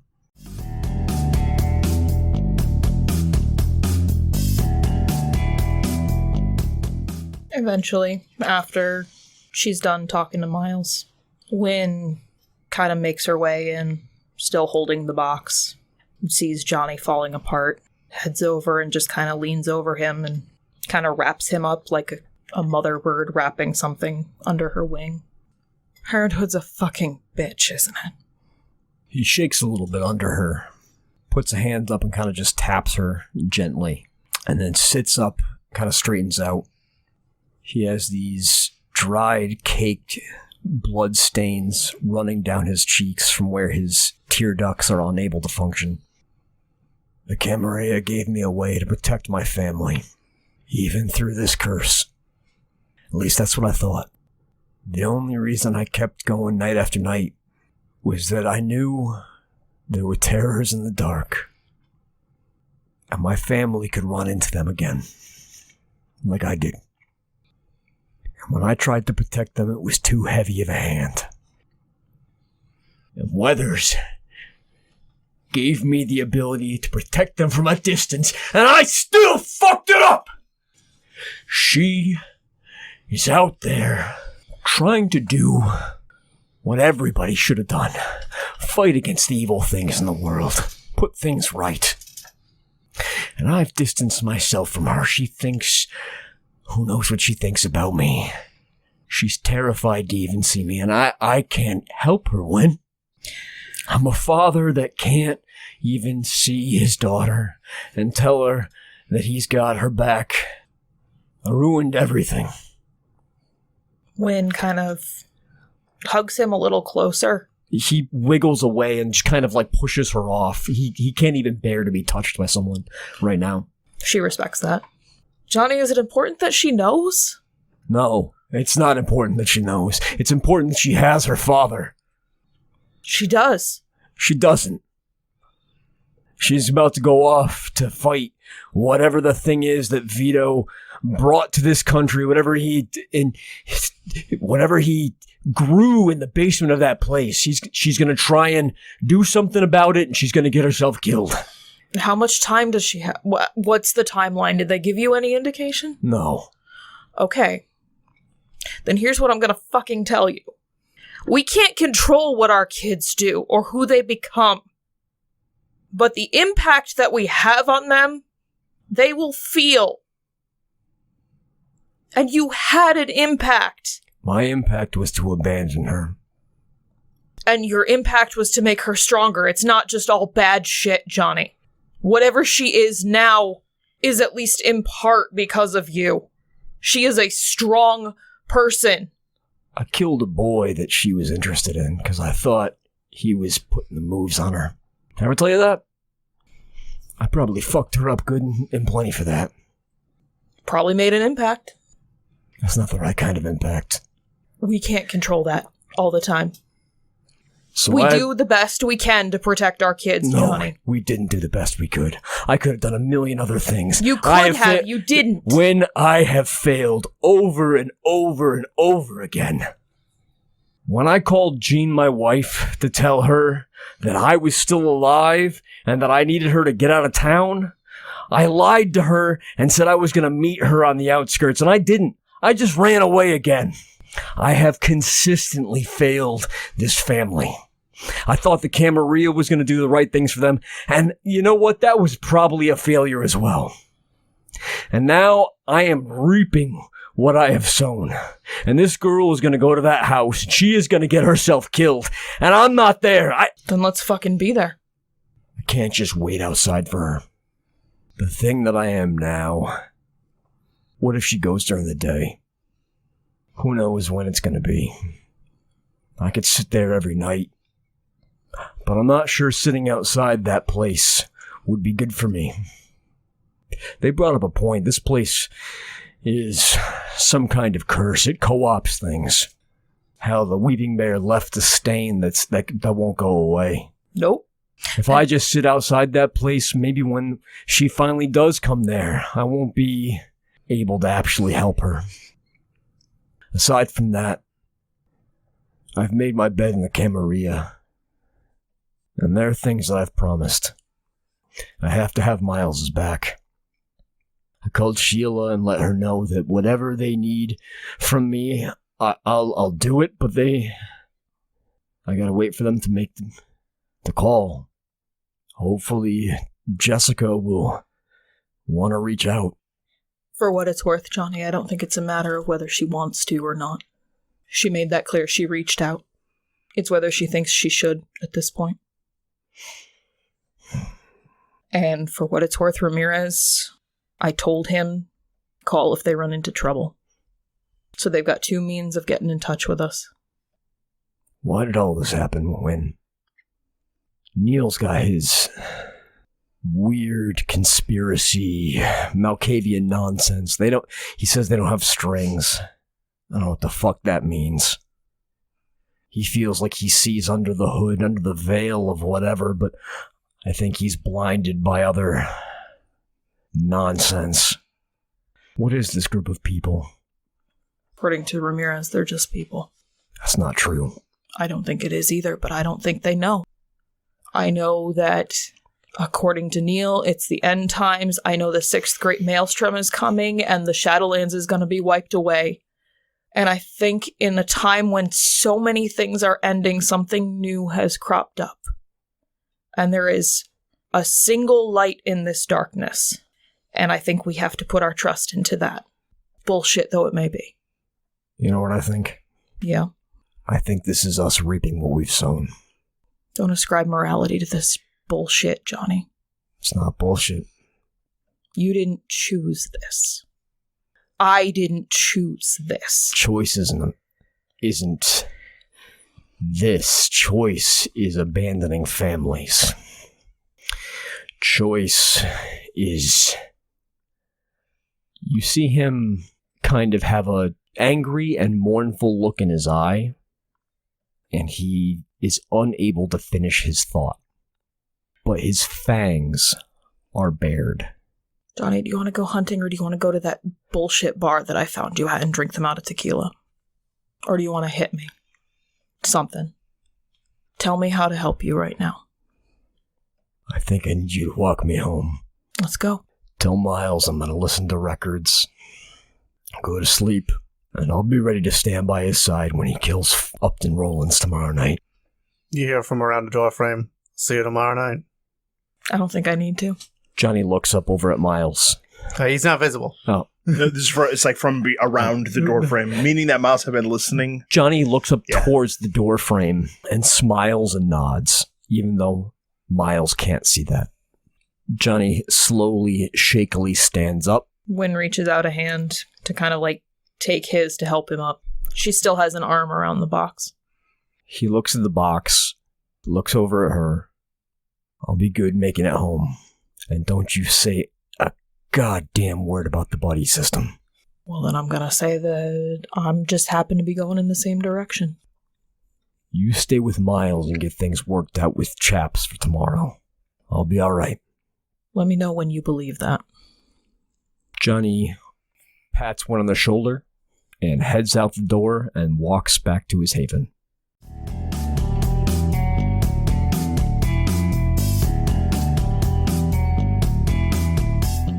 Neil, as you know, a lot has been going on, particularly with members of your coterie being off and separate from the group. So why don't we go over your plan of action, and we'll make the rules for it, and I'll walk you through the details of the information that you gleaned from it. So Neil has a quick thought, a little guiltily, after he leaves Wynn, after they had their moment walking back into the city, that he was the one most recently being like, hey, nobody goes off anywhere alone, as he goes off somewhere alone, steps back into the shadows, into an alley, and the first thing he's going to do is pull one of his remaining ribbons out of his little sorcerer's fanny pack. And because he is fully aware of who Britta is and where she was, he's going to light up, sort of starting at her haven, because that's where we last know she definitely was, and follow the trail where she would have been gone on foot until either he loses the trail or she starts moving too fast for him to follow, and just try and find the point where she starts speeding away, because whether she celerity'd or got into a car, like that would have been triggered by something. And then he'll look around for more clues once he gets to a break point. If he's lucky, he'll just walk into Britta, but he does not think he's going to get that lucky. Go ahead and give me the roll for the casting, and we will begin there. Success. Okay. Your tracking leads you to downtown New Haven. When you get there, you find yourself arriving to a spot that's like right out on the curb, kind of giving you the impression that from here she probably got into a car. So he sees the smoky line in front of him and just follows it. Yep, the trail brings you to that point, and then... To that point, and then it sort of goes straight in a direction down the street. Exactly. Okay. Looking at the point where obviously she, where it stops being sort of the natural meandering gait of somebody who's walking, even if they're walking with purpose, and into a straight line following the streets. It's been cold and a little rainy, if I remember right, and... Yeah, we're into early spring. So are there any like little puddles of water around on the ground? Things like that? Yeah, why don't you roll me a d10? Sure. On 8 and plus or higher, there's a puddle. Okay. Okay. You actually do find a puddle. It's like right in that like gutter, like a clogged up spot, and it's right by where apparently the car had taken off from. Neil will then, I guess, look over and just sort of stare down in the puddle. You can kind of hear people murmur like, oh, weirdo, and they like walk by. Yeah, he's not good enough at Obfuscate to have people like walk around him or that, so he's just standing there like a weirdo in the street, smelling vaguely of, burnt cloth and staring into a puddle in the gutter. And we'll try and open up his sights to see what information the Covenant of Enki will ring. Hopefully this puddle has been there since she left. Go for it. 3 successes. So 3 successes does the trick, and you will actually see that Britta kind of approaches where there's a limo waiting in this spot. And when she gets to the limo, the door opens, and she visibly becomes very nervous and suddenly careful about her body language. And then she's drawn inside, and from the oddest angle, while kind of leaning around, you can see the ice-cold eyes of Roman Pendragon kind of in the dark of the limo. Neil breathes out in a sigh. They had talked about, Pendragon being a maybe, right? Especially when it was leading away and towards a car area. For a moment when he saw it was a limo, he was like, oh no, it's Roland's. Roland's has summoned her. This is it. This is the blood bond. Getting confirmation that it was Roman Pendragon is both a relief but also makes him very nervous. The direction that the trail was going and watching as the car pulls off, do I get the impression that he's probably heading back out of the city? Yeah, they're definitely heading to Skip Town. So there's a few places he would probably bring her. It's been a long night already. Morning is not it's just a couple hours off at this point, right? Right. Which means he's not going anywhere too far. Like, he's probably not making the trip to Boston. Although, this is a limo. The windows in the back, did it look fully blacked out like this is a vampire travel car, or was this... They were tinted. Tinted. Whether or not that's, like, safe for a kindred to travel in, you're not sure on. Okay. Well, Neil mutters to himself, like, I gotta have a little faith here. Like, if he has a car for travel, then he could be anywhere. But for now, there's only a few places he could go. I wonder... And he has a thought. Pendragon is part of Operation Longbow, along with the Nosferatu and the Malkavians, the 3 pillars of Operation Longbow. Yep. Neil is a friend to the Nosferatu because he helped them sort of establish the Webb in the area and do that kind of stuff. And so if anybody in the area would know, without having to delve into like mystic nonsense and all that kind of stuff, sometimes doing things the old-fashioned way, as Johnny puts it, actually does yield pretty good results.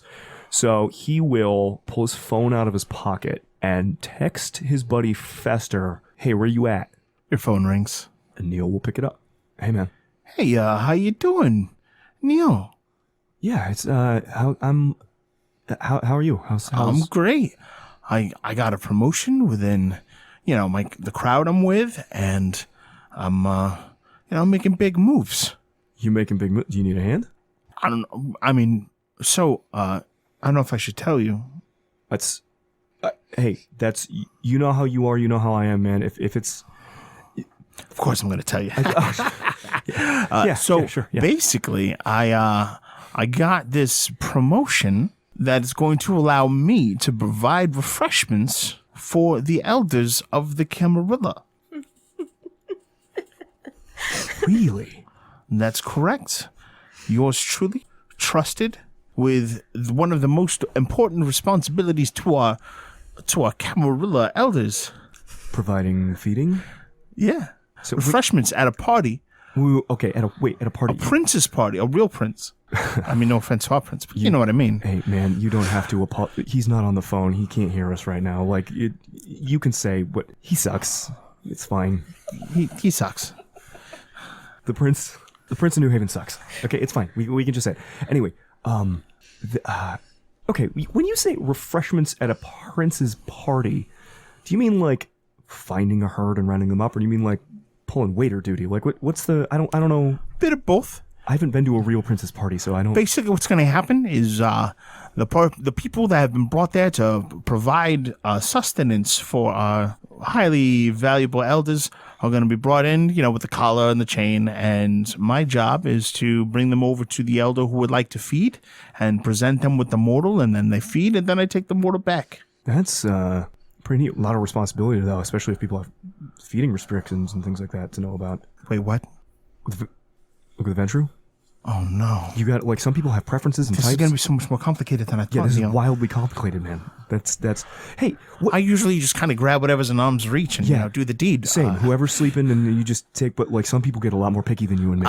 You do the sleepy thing, huh? I get nervous if fucking they're awake. Weirdo. I get nervous. I have anxiety.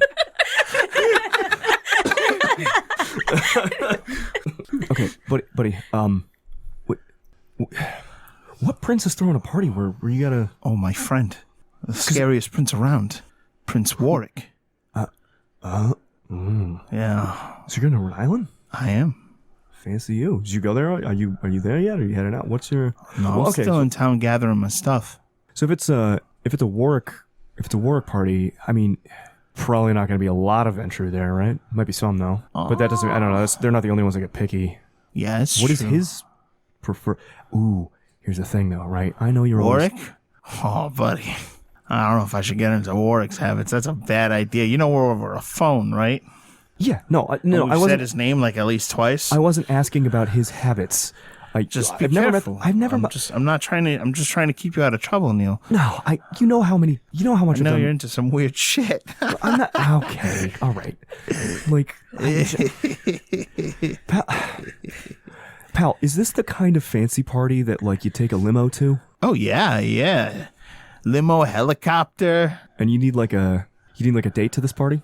I mean, do you think I need a date? No, I'm not saying, especially if you have a job to do. I'm not saying, no, I'm just... Hey, is Roman Pendragon going to that party? Oh, yeah, definitely, for sure. Why? When's the party, Fester? Fester, when's the party? I don't know. Tomorrow night. Tomorrow night. Tomorrow night is the party, Fester. Is the party. Neil, you're really interested in this party. Do you know Roman Pendragon was in the city earlier tonight? What's that? Our city? Holy shit! Who died? Nobody. Are you sure? Britta's gone. Yeah, not good. Yeah. Not good, Neil. Yeah. This was a stop it before it happened situation. Yeah. I'm getting that. Yeah, I'm sorry, buddy. I'm sorry. She's it's been gone. a little busy. Reese made sure I was a little busy the last couple of weeks. In theory, the weird surprise embraces that are abandoned happen all the time. By the end of the summer, you could easily end up with another Britta. Don't feel too bad. No, see, I'm very much in a place in my life right now where I'm tired of people taking things away. So, hey, what'll it cost me to get an invite to that party? Ooh, you want to be my date? I mean, yeah, man. We go to a party. We could help out and do stuff. Give me a second. I want to enjoy this. Yes, my time has Let's come. not rush through, Neil. Do you have anything nice to wear? I'd have to go get something. Oh, brother. I'd have to. Well, somebody trashed all my things. I might be able to salvage a jacket. All right, Neil. Here's the deal. Okay. I'm trying to make a good impression, and you brought up a very valid point that anyone is bringing a date. So you get to be my date. How's that sound? However, I want a sexy date. So you're going to need to be sexy. And I don't mean what you think is sexy. I mean like actually sexy, not like weird hocus pocus lady stuff. Okay. All right. So, okay, Fester, what do you think is sexy? I mean, you got to look sharp, get a nice haircut. What can you make yourself look like the Miles guy? He's fucking hot. Yes.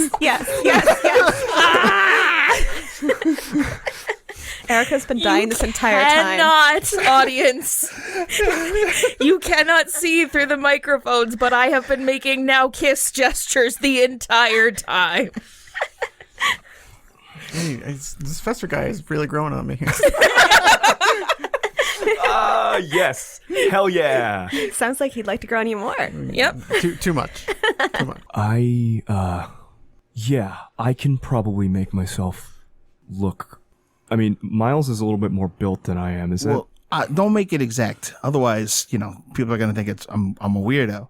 okay? So Be like casually similar to Miles, enough to be like sexy. Is this black but tie distinct or is enough this so that like? we're not like fucking weirdos? Okay. All right. Okay. Do you ever wear eyeshadow? Some eyeliner? Some of that good guyliner shit? I love that shit. Okay. All right. I'm starting to get a picture. I want Miles and guyliner with like a sexy sharp black on black suit. But no, don't do black on black. You might offend Pendragon. That's like he likes doing that shit. Is that his thing? He's a weird gothy boy from England. Okay. So here's my question. Yeah. Please answer it honestly. Okay. Should I be trying? How much does it matter if I piss off Pendragon? Miles. Buddy. Sorry. Where's your head at? We're not there yet. Lex, at a certain point, I feel like you're doing this for me. And I appreciate all of this, but... I think I need to excuse myself from Neil, who is not yet Miles. I'm gonna pretend we cover each other's slips all the time. I want to impress these elders. Yeah. And if one of them gets like gorilla mad and rampages through the party killing you, I mean, I just don't know if that will make me seem cooler or less cool. I have no idea, and I feel like it's a big risk. Okay, so you want me... All right. Follow-up questions. I'm trying to think like Britta right now. Okay, I'm gonna say you want to make... I need to look good. You want to make impressions. How... I mean, this is an Oz party. How much do they know about me? Pre-existing. Oh yeah, all about it. They're gonna regard you with suspicion. Just also be sexy. No, I don't even mean just suspicion. I mean like how public is my ordeal? Are my connections? Should I lean into that? Should I lean away from it? What do you want me to do here? I would like you to not overcomplicate this shit and get us in trouble. Oh, you don't want me to overcomplicate it. You shouldn't be asking. Okay, I will try. First of all, I will try not to overcomplicate. I didn't ask for shit. You asked. I know. Secondly, I'm not asking for something complicated. Just be a sexy, kind of gothy eyeliner Miles. All right. And then, I if will you do can do that. that, we will succeed. We will have fun. It'll be a pleasant party. And maybe, just maybe, Great. you won't die. Okay, great. Perfect. And I don't want that shit on my conscience. I don't know. It's fine. Don't worry about it. Anything for the mission. I got this. Okay. All right. I know what to do. So, yeah. Go get sexed up, and we'll go on this adventure. What time are we leaving tomorrow? Meet me downstairs tomorrow, 10 minutes after you wake. Make it quick. Okay, so I got... Bring the stuff. Don't get into the outfit until we're actually there. You want to be, like, fresh, you know? Okay, all right. Yeah, no, I can do that. That gives me a couple hours to find an overnight tailor. I will... Yeah, okay. Thank you. Oh, Fester. but also important, even though you're not gonna get into your clothes for the party, or like while you're there, travel looking good too. I may as well get my money's worth, right? All right, I'll see you later, Neil. I'll try my best. Hangs up. Neil just stands on the corner for a minute. Well, Miles is already mad at me. And then flags a cab. Cab comes to take you away. So, hey, Tim, Neil has known Miles for a long time, and he's like one of those weirdo perceptive dudes. What are the chances that he knows who Miles's tailor is? Well, you met the most public one. His name was Marcos.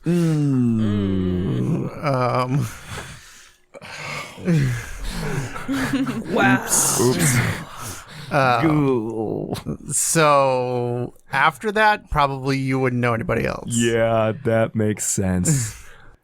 Neil sighs in the back of the cab and busts off a quick text to Miles, even though he did not want to have to contact Miles, with a SOS. Who's your tailor? Your phone will ring after like 5 minutes.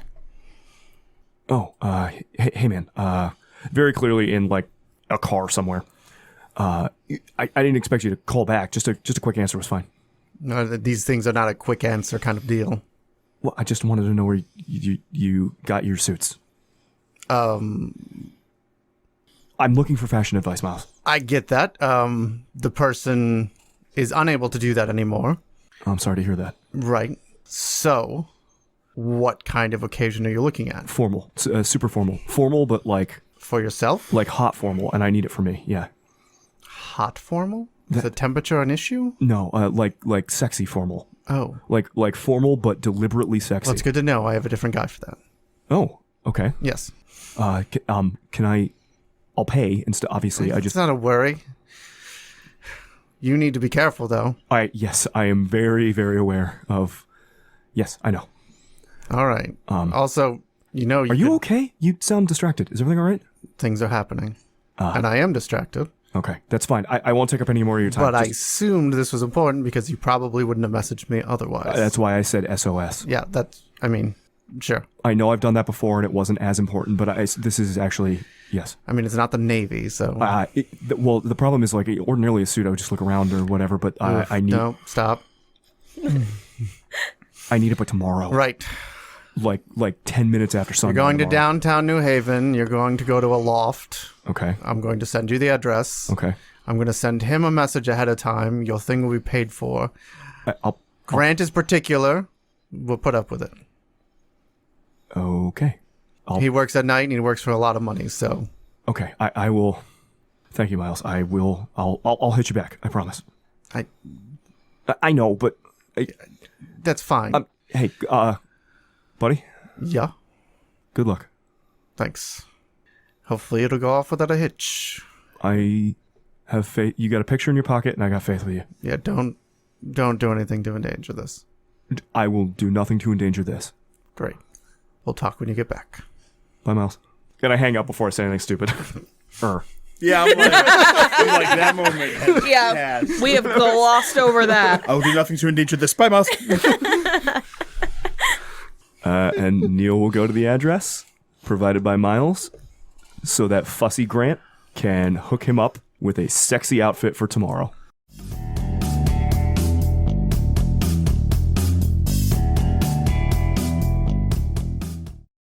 Miles, dawn is coming, and it's time to enact your plan. All right. What do you do? So first we got to make sure the conditioning is in place. Okay, give me a roll. Remember that because Neil performed his magic, you're at -7 difficulty. Yes, I have a picture of Roland's, which is giving me a huge bonus bump. Is that not the lowest then that the difficulty can be made? 3? Right, it brings it down to the minimum. Woof. Which I think is 2, right? Mm. Yeah, anything but a 1. Target's difficulty 2. Current willpower. It's a two-hander, I see. It's a 2-hand job. 9. Okay. Is he pliable? Not quite, but you've been doing this overnight. Yes. So you roll. Give me a roll for the previous night. Okay. And that should get us to about where things actually are. 7 successes. Okay. He is bent to your will. All right. Now it is possession. So I believe the rules for this is I'm spending a willpower and I am draining his very small amounts of willpower. So every dice is a success. So that is 6, 8, 10 successes. Oh my god. You have possessed him with 10 successes. And I now look over at my other body, which is sort of asleep, and kind of flex around and get used to this one while I put my other body on a bed or something like that nearby that I prepared. And then grab my equipment and my jacket and deck myself out like Miles, but in this larger, beefier ghoul suit. And I go upstairs and I go outside to meet Chaps. All right. The feral or mongrel of a fisher cat is waiting for you. So Wynn has definitely prefaced this with like, okay, I told him what to do. Please make sure animal control doesn't get a hold of him. They will kill him if they can. I proceed up my stairs from my haven that I've not been in a ton. I've been havening elsewhere, but this is where I'm maintaining all of the prince's ghouls, more or less. And I clear the stairs and I see the upstairs for the first time in daylight. And it's weird. There comes a moment where your beast begs you to flee back downstairs, but the natural lighting of the room, it almost takes a moment for you to realize that it isn't going to destroy you. And as you approach the door, your beast kind of trembles and rattles in its cage. But when you open the door, there's that bright morning light washing over you, and you can feel its warmth for the first time in a long time. Also, I'm like breathing and maybe sweating a little bit. It's very weird. You feel human, you just don't quite feel like you. Yeah. It's been a while. So I look up at the sun, like directly, and squint, and then I check to see if I've got another passenger. You feel there is no dark passenger with you. All right. It's weirdly quiet. No sense of presence by myself. It's very weird. I take a second, like pop the katana out of its sheath a little bit, put it back, just kind of a habit. And then I call for Chaps.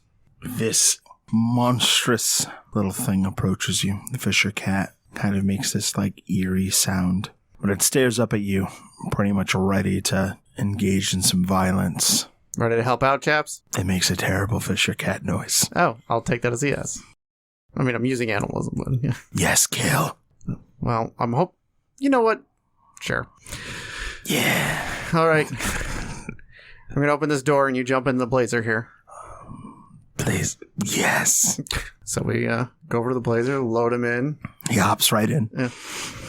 Circles around a few times, putting the katana in its holder behind me. Oh, wait, it's a blazer. It doesn't have that one. Yeah, I did whatever. And then I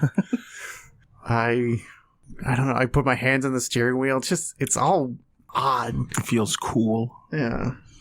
To the touch. And when your hands kind of like tighten on it for just a moment, you can feel the surge of potence that your ghoul has. That's right. Not just a normal human.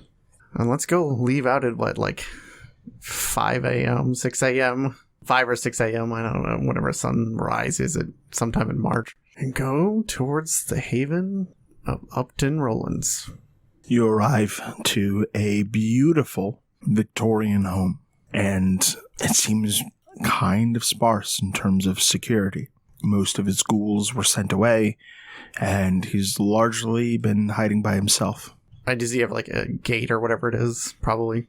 separating so people can't just drive right in? It is gated, yes. Yeah, so I'll go up and input the codes that I should have been able to get from people and drive right up to his almost unsecured compound to me. There's a buzz sound, gates open, the blazer pulls right in, everything continues going according to plan. I get out, I open the door for the Fisher Cat and grab a bag that was prepared the night before, which... The Fisher Cat hops out ready for violence. Remember, chaps, no attacking unless I say so. Then say so. I'll let you know. Good. And I pull out a bag with a couple stakes, a hammer, submachine gun, and my katana, and I strap on some body armor just in case. I'm going inside. Probably some sort of side door or whatever. You enter in the key code, open the door, you head inside, and wearing like pajama pants is this young man with frosted tips, the like little V shape up at his hips, and he turns. In his hands, there's this like plate of like eggs and breakfast sausage. Hello? I look him directly in the eyes and go, still. Roll. The difficulty of this roll is 2. That would be 8 successes. Okay. He freezes in place, staring at you wide-eyed and afraid, dropping his plate of eggs. I go over and I start the process of mesmerizing him. Listen to my voice. Fall deeply into this samba sleep thing, and as I go through the road practice, I will attempt to mesmerize him. What are you telling him to do? I want him to, until night falls, I would like him to stay in this kitchen and not move. Okay. Is this a ghoul in the... It is not a ghoul. Okay. 6 successes. You crush his will, and he remains still, giving the impression that he is going to continue doing so. And I pick up the bag, give him a light tap on the shoulder, and I start moving towards where I know Roland's havens, or sleeps. You head on upstairs, and there is this big room, double doors. The doors are locked. It looks like they are locked with something that would use like a skeleton key or something like that. Do I know what is usually contained around here, or? Yes, you do. All right. I will take care of that and bust my way through by opening the lock gently. You hear the click, and the doors open, and you enter, and the entire room is protected from sunlight. Huge, thick, drawn curtains kind of block everything. And in the room, on this massive bed, made very comfortable, is Upton Rollins, who seems like he is just fast asleep under the blankets. I take a breath. Breathe it out and move towards the body, turning on the light switch so I can see in here. With a click, you flip on the light switch, and I roll for something. There's almost the faintest stir that comes from Upton when the light switch turns on, but he does not wake. As he was twitching, I slowly lowered the bag down and put my hand on the katana and waited. Minutes pass in total silence, and he becomes certain he has not awakened. I then pull out from the bag a hammer and 2 stakes, grabbing one, tucking it behind my belt, the other one in hand, and I go next to the bed where Rollins is at. You go next to the bed.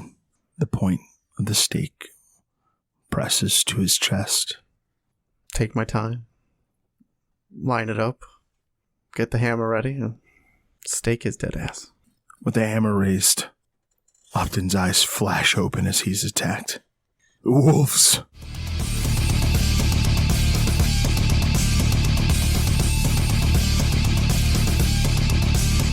Britta, you wake from your cold day slumber, anxious, with your beast begging you do something, and you feel this guillotine coming down around the neck of Upton as the blood bond pulls you, and your body reacts before you can really even think to process what's happening, and you let out a scream.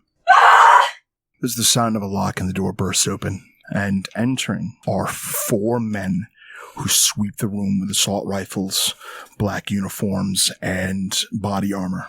And there's this pause when they see you awake during the day, letting out the scream. And with this sudden wisp of air kind of like flowing through the room abruptly like a gust of wind, Roman Pendragon is there, dressed in kind of like a loose white, honestly kind of like a blouse, and like these pants that kind of come down just like past his knee. Like he looks like he's dressed for like centuries ago. And he sort of gives this judgmental pause looking over you in the bed.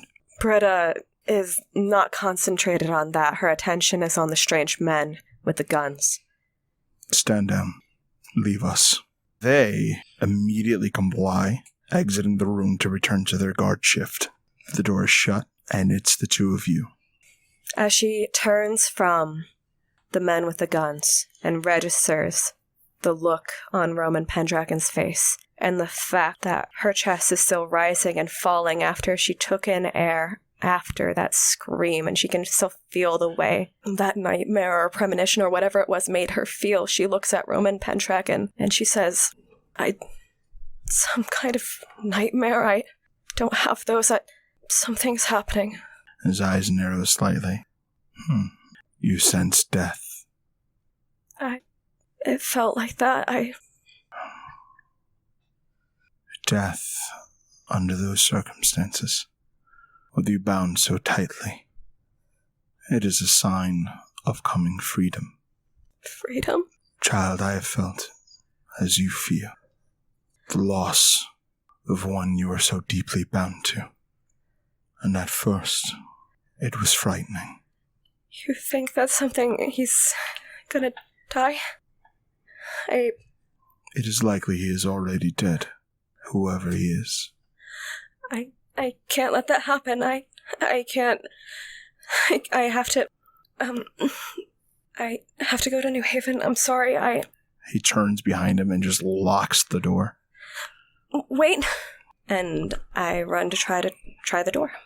Jostling it, I am sure that's not going to unlock it. With like the slightest touch, you are tossed back onto the bed. Oh, the door is very locked.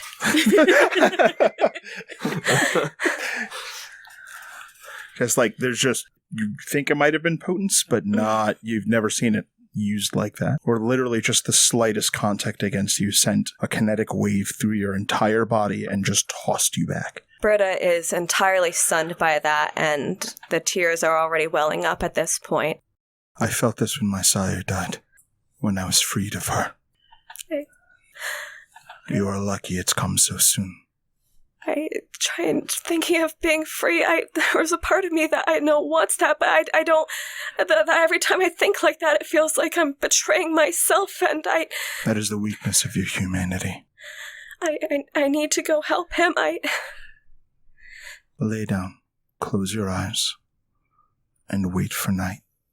Do not cross me. The tears run hot and fast, her face going red quickly.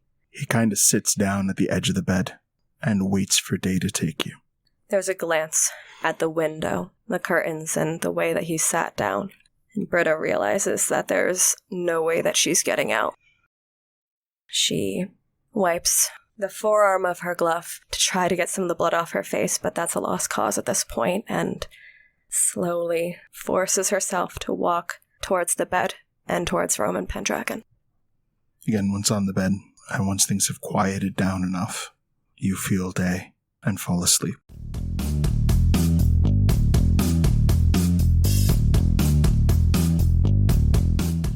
Make your roll. Oh boy.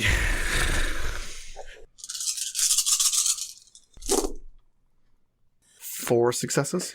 3 successes will carry over into bonus dice. Because you're using the hammer, you may enjoy an additional 2 dice of damage. Are ghouls allowed to spend blood for potence? If they have potence, yeah. Yep. Yeah. How many levels of potences do you have? I'm about to ask. How many levels of potence did I get?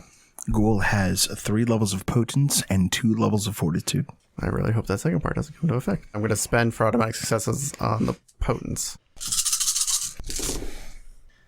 8 successes. Okay.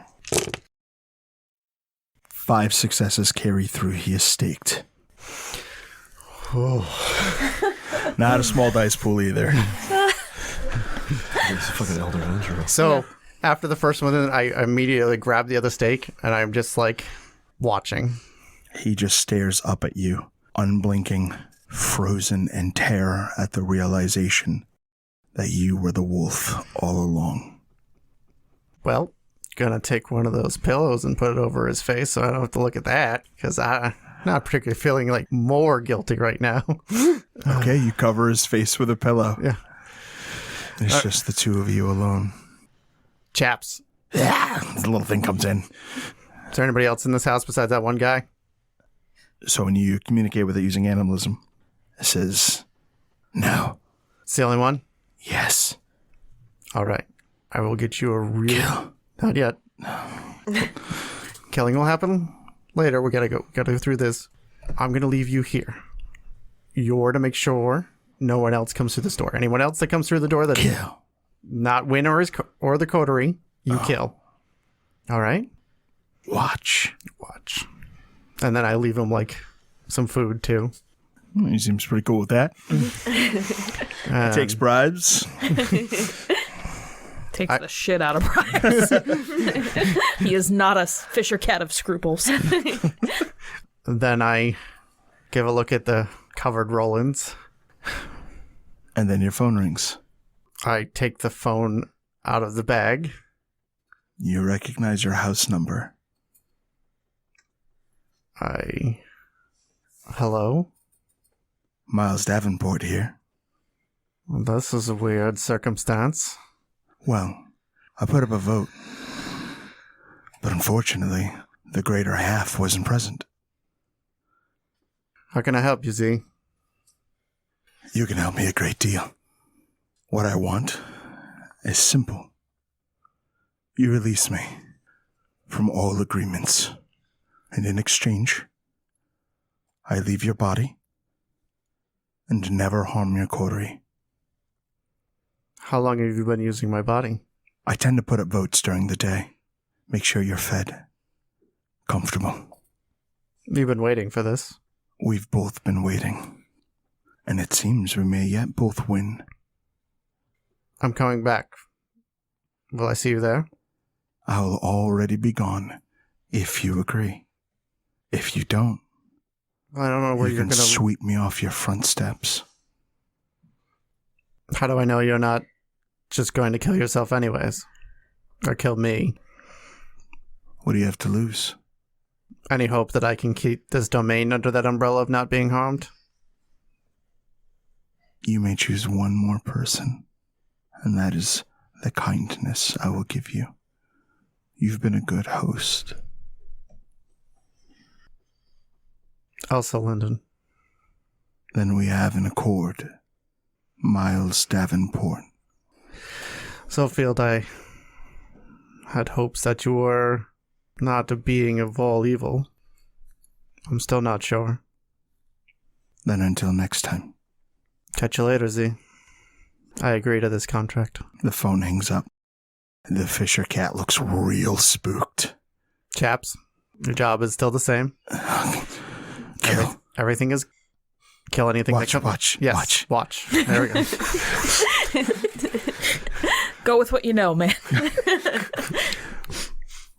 And I'm going to go downstairs. I'm going to grab that young man, and I'm going to just throw him over my beefy shoulders Easily accomplished. and put him in the back seat of the car. He begins to struggle to get away from you so he can go back to waiting in the room that he was Right. I got to dominated to wait in. turn that off. I will command him to still. You crush the wall. Yeah, He stills. yeah. And I will put him in a new mesmerize, override, or get rid of the other command, and just tell him that he's going to just sleep and rest for the next 16 hours or so, and leave him in the back seat, and then I will drive back to my house. You drive back to your haven, and when you get there, the front door is ajar, and there are no ashes on your front steps.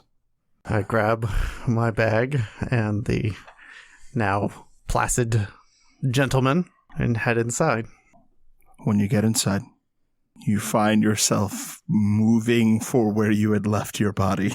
And when you get there, you find yourself sitting in a seat, slumped to the side, unconscious. And on the small table that sits before your chair are 2 glasses, a bottle of whiskey. One glass is full, and the other recently emptied. I put the Placid Maid in one of the spare rooms and close it, and then I go back, take the whiskey, look at it, down it. Okay, can I just narrate that both Garrett and Erika in unison put their hands over their face? You can narrate such! In the ghoul suit, It tastes amazing. And you don't throw up. You're not poisoned. It just tastes like victory. I clink it with the empty glass and lie down in this suit and transfer myself back to my body. Once you make it back to your body, the day takes you.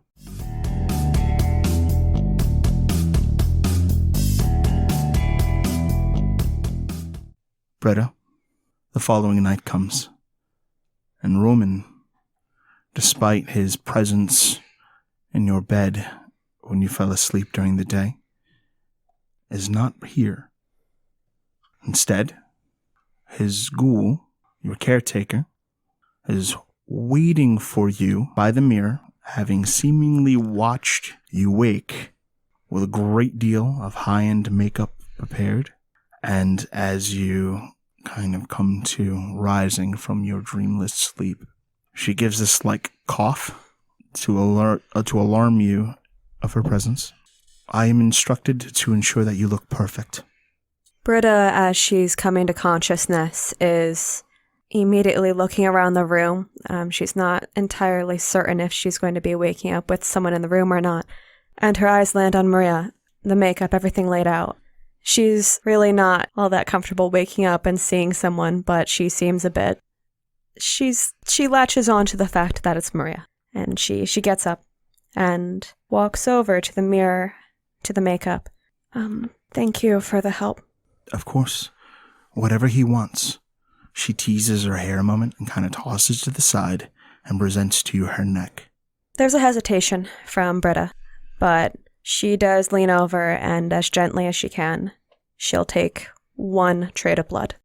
She fixes her hair, stands straight. Britta makes sure to lick the wound. Thanks again. Are you ready to begin?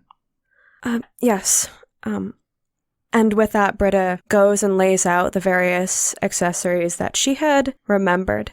It's clear that she had, in the background of all the chaos of this interaction, sort of come up with a game plan for what she would be choosing. And by the mirror, she sets a couple objects. She picks out some jewelry. She seems to be going for delicacy rather than ornate appeal. Internally, she's picked what she's picked because wearing gold reminds her, it just makes her feel a little less far from Wynn than the silver options. She gathers what she needs, it's all really there. The maid is so prepared, but she makes sure that there's a pair of opera-length velvet gloves that she found in the accessories. And on the ground, she'll set what look to be a pair of satin, black, red-bottomed stilettos. Looking at the makeup, Britta has the instinct to start doing it herself, but she's not certain if the maid has been instructed to do it for her. Maria physically interjects. Simply focus your eyes on the mirror, and I will take care of the rest. Got it. Thank you.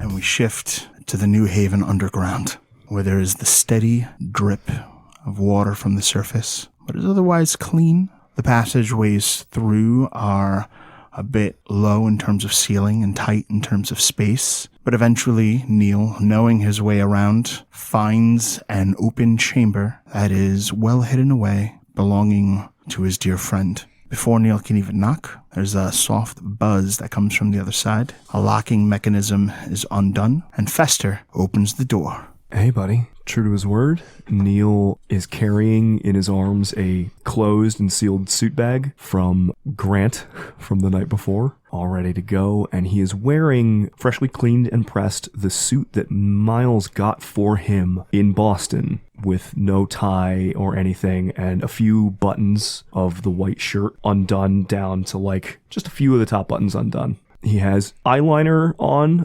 Looks like he actually has, the sorcerer has a reasonably steady hand at that kind of thing. And his hair, his dark hair, is like, I don't know, oiled or greased or something, and is just slicked back in a reasonable approximation of Miles's hair. Close enough as far as Neil is concerned. Well, all right, looking good. I've got a few modifications in mind. You're off to a good start on the eyes. I'm kind of impressed.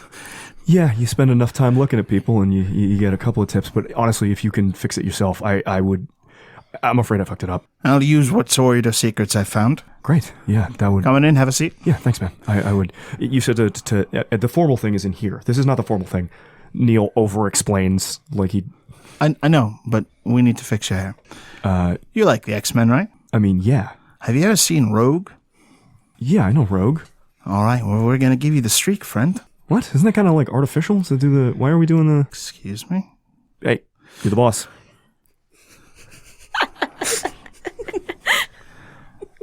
I'm very excited to do this, Neil. Thank you for working with me. Yeah, of course. Whatever you need. All right. Whatever you want. Slaps his hands together, and even though they look like, relatively normal hands, you can't help but notice this wet sound when he does it. And then, overly giddy, he pulls you in front of a mirror and sets about beginning your makeup.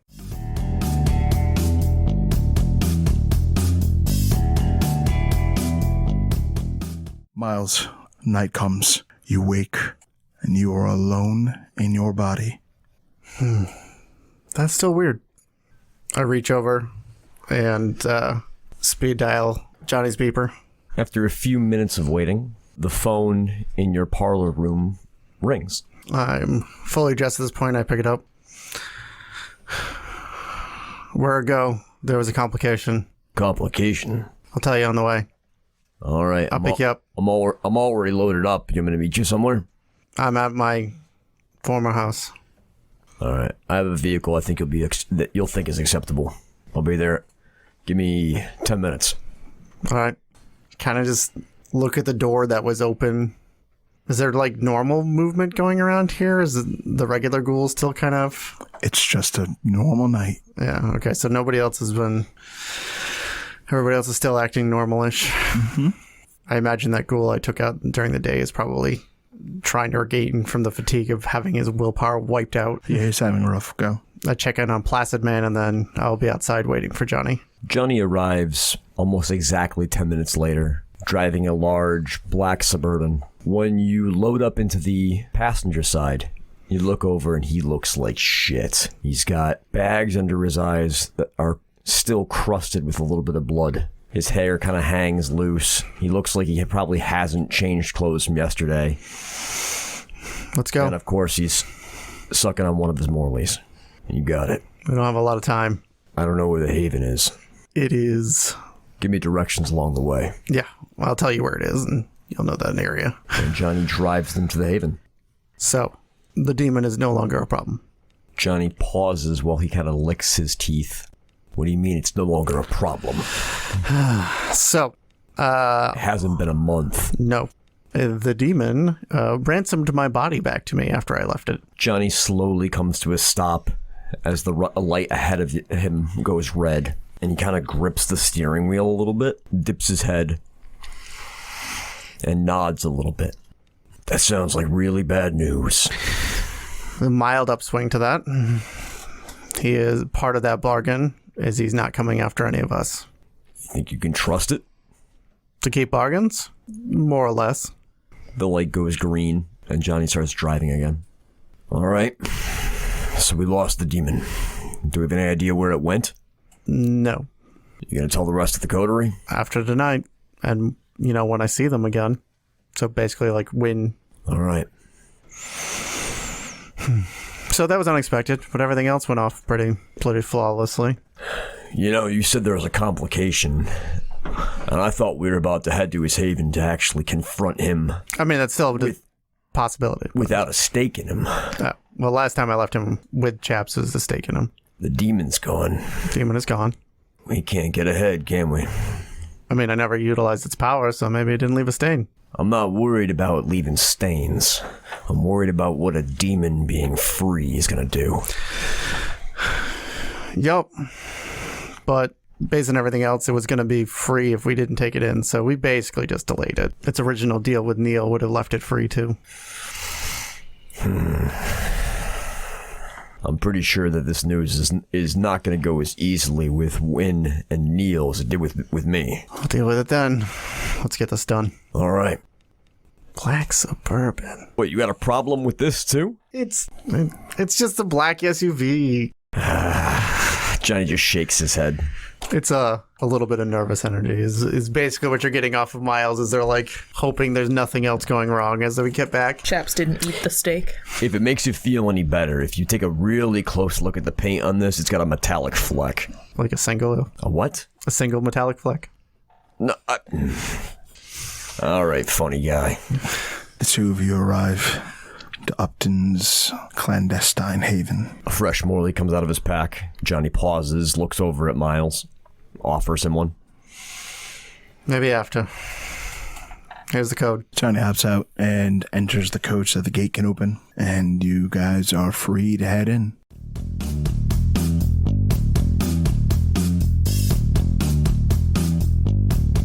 After extensive work preparing your makeup, your hair, and fitting you into the dress that you'll be wearing for the evening, Britta is brought out to a limousine where Roman Pendragon and a pair of men dressed in kind of very sharp-looking uniforms wait for you.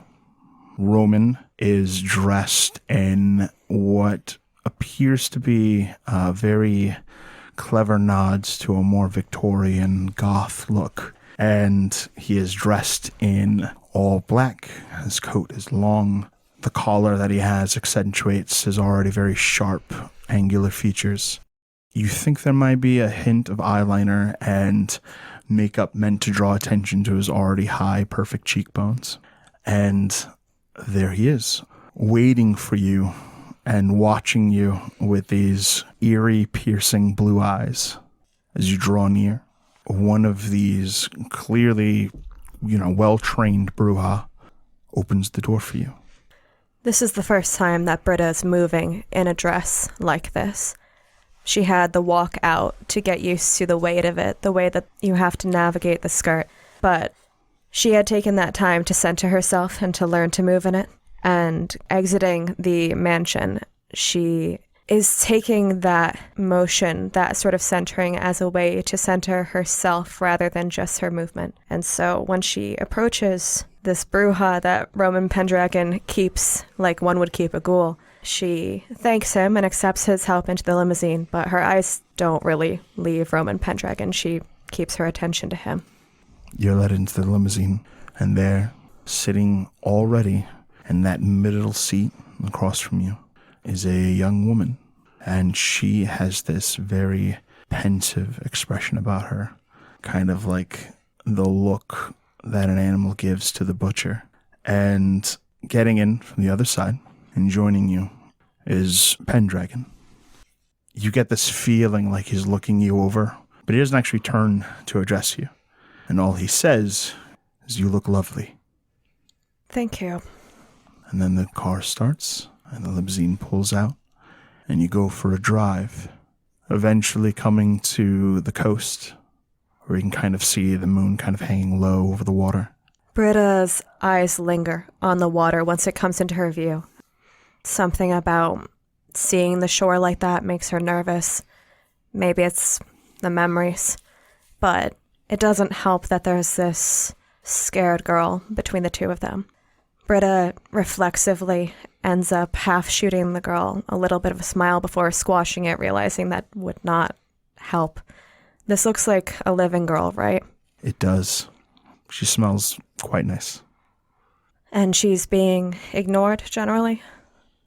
She has not been addressed in any way by Pendragon, who actually looks at you and then casts his gaze out to the crescent moon that hangs over the waves.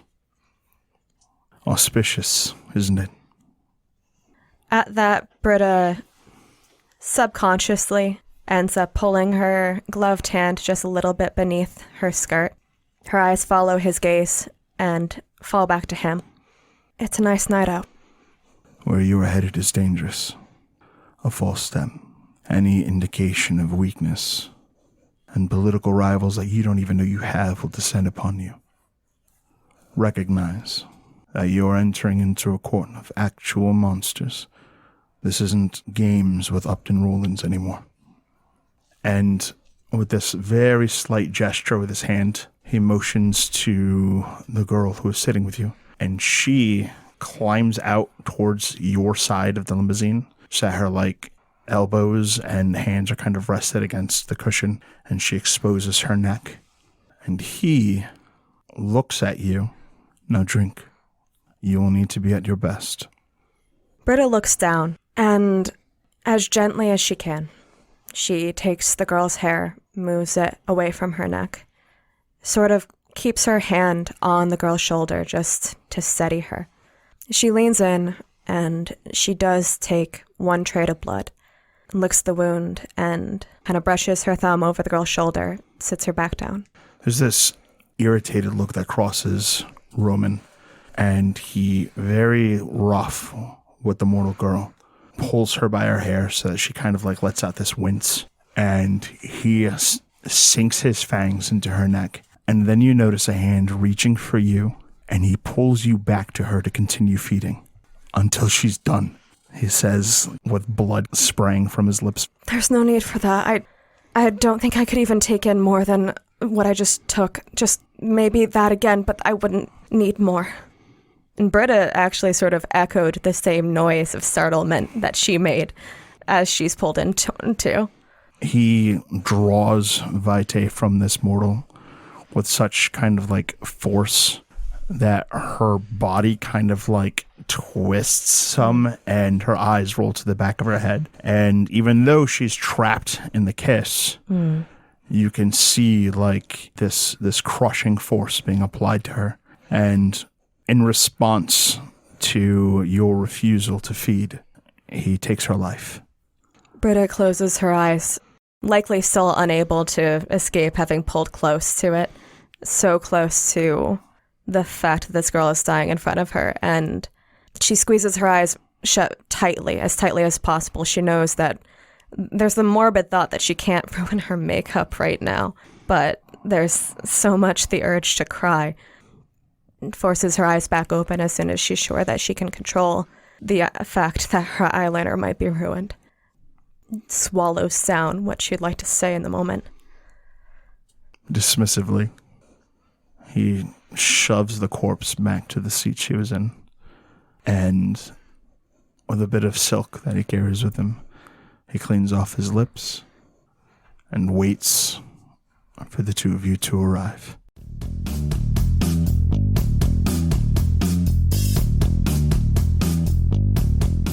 Neil, you're still in the dark chamber that your buddy is working on you in. And when he seems like he's done with these chemical smells that permeate from you, he spins you in your seat so that you are facing a mirror. And there you see a great deal of generously applied guy liner. Your hair is swept back, and there is this white streak on the left side that kind of reaches all the way back behind your ear. And actually you look pretty good. It's hey, not bad, man. Walk me through the roguelock. What's the You're gonna have to explain exactly what you mean by that. It looks sexy. It looks cool. It's just yeah, all right. Okay. So Sure. there it Okay. is. Yeah, the whole plan is laid out before you. Sure, great. All right. Make Neil look hot. Yeah, no. Mission accomplished. You're welcome. Yeah, no, it's good. It looks good. Thank you.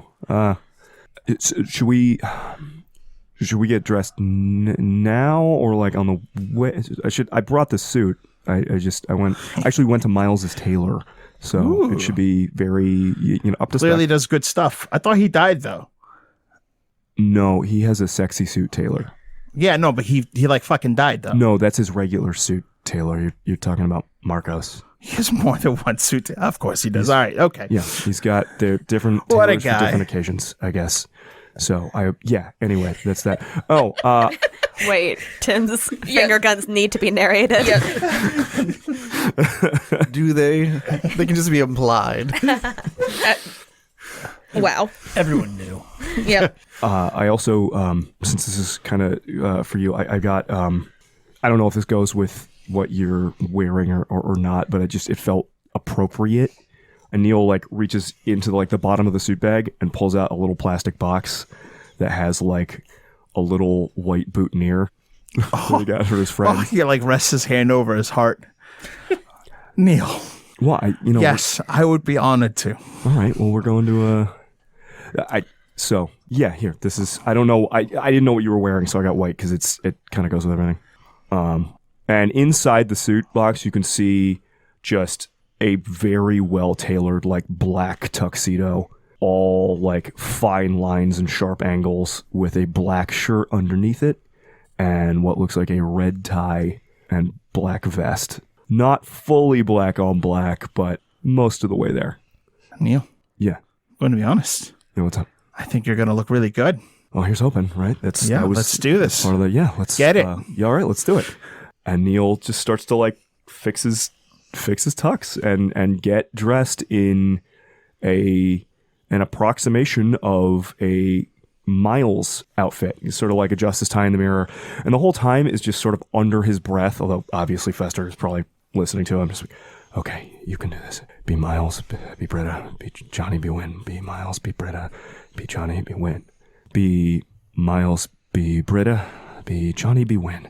You can do this. Be John. And like as he's doing it, as he's getting dressed, he like Neil is always hunched over. He always looks nervous. He always looks unconfident. But as he's going through this mantra, it's like he's trying to straighten his own back. Like he's trying to fix his posture and put on this faux aura of confidence just to be Miles and be like all Britta and Johnny and Wynn and like all the aspects of everybody else in the coterie that is like do things and confidence and I can, yes. And he's trying his best to do a passable impression of a confident and attractive man.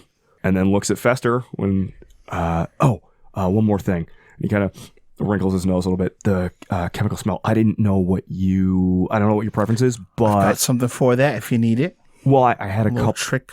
I had a couple of what's yours? I got a couple of things. I have some cologne. I got 3 different colognes. I didn't know which one you wanted. I got a few. So I don't. But if you've got one that you want, yeah, why don't we go in smelling the same? It'll be fun. Yeah, that makes sense. I don't see why not. Here you go. You can like takes out this bottle, and on it is a label that says Wolf Panther.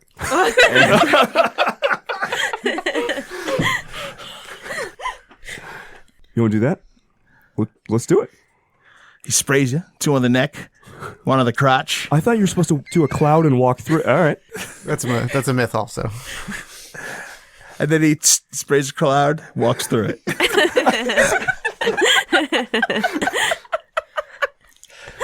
Man, I'm learning a lot today. Neil, who had, but before he pulled out the Wolf Panther, like puts these 3 little vials back into his nylon fanny pack, which is in case you get nervous, okay? Yeah, sure. All right. I'm not going to wear the fanny pack. I'm just going to leave it in the car. Unless what if that makes them not know you're Neil? I'm kidding. Yeah, leave that, please. Okay. I just here if you can. Well, no, it's got. That's where else am I going to put my stuff? This thing has the pockets in this are so small. The suit is very tight on Neil. Like it is very tailored to be one of those very slim suits. The audience should know the 2 women at the table just shared a look when he complained about the size of the pockets. I know what I'm doing. There's only 12 of them. Neil there, wears a fanny pack at all times. This is not enough storage space. All the time? Almost all the time, dude. I have not been disparaging you enough. I think the idea of a nice slim-fitting suit is the one anachronism that we can all just agree to. Yes, because actually in 1999, if we were going by what the actual fashion was, it'd be you'd be swimming in the suit. This is a full zoot suit, yeah. Like, but no, fuck that. Okay, so Fester is actually wearing a zoot suit. Of course he is. It's 99. Well, He's not also because an it's Nosferatu. 99. But it's a classic. So you got the wolf pant on, Yeah. and I think we're now ready to go. All right. Let me just grab my stuff. He goes and he collects an AK-47 and a small case of ammo. What kind And he's like, all right, let's go. of party is this that you need to bring a gun? Well, I got to help with security, too. Oh, It's a Nosferatu shindig, my man. So you're just gonna be carrying it the whole time? No. Oh, it's just gonna be there. Yeah, I don't know how to fire this thing. Fair enough. I don't either.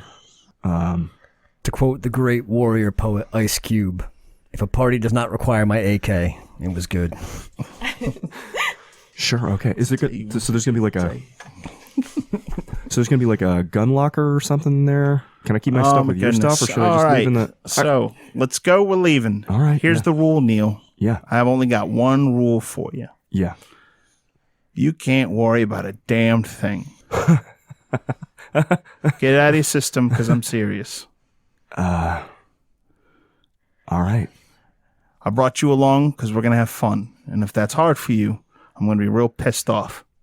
Have a good time. Fun is hard for me. We're going to dance. We're going to laugh. We got a car We're going to be ride. complete fucking douchebags. And we're going to fit right in. Yeah. All right. Okay. All right. All right. Chin up. You look hot. Let's go. Great. And Neil, thoughts not on having a good time at the party, follows Fester out. You two make it top level. We're in the alley. There is a UPS truck waiting for the two of you. And he hops in. I'm like, get on in. Neil pulls himself up into the UPS truck. Yeah, all right. All right. Slides the keys in, starts it up, and the two of you are on your way.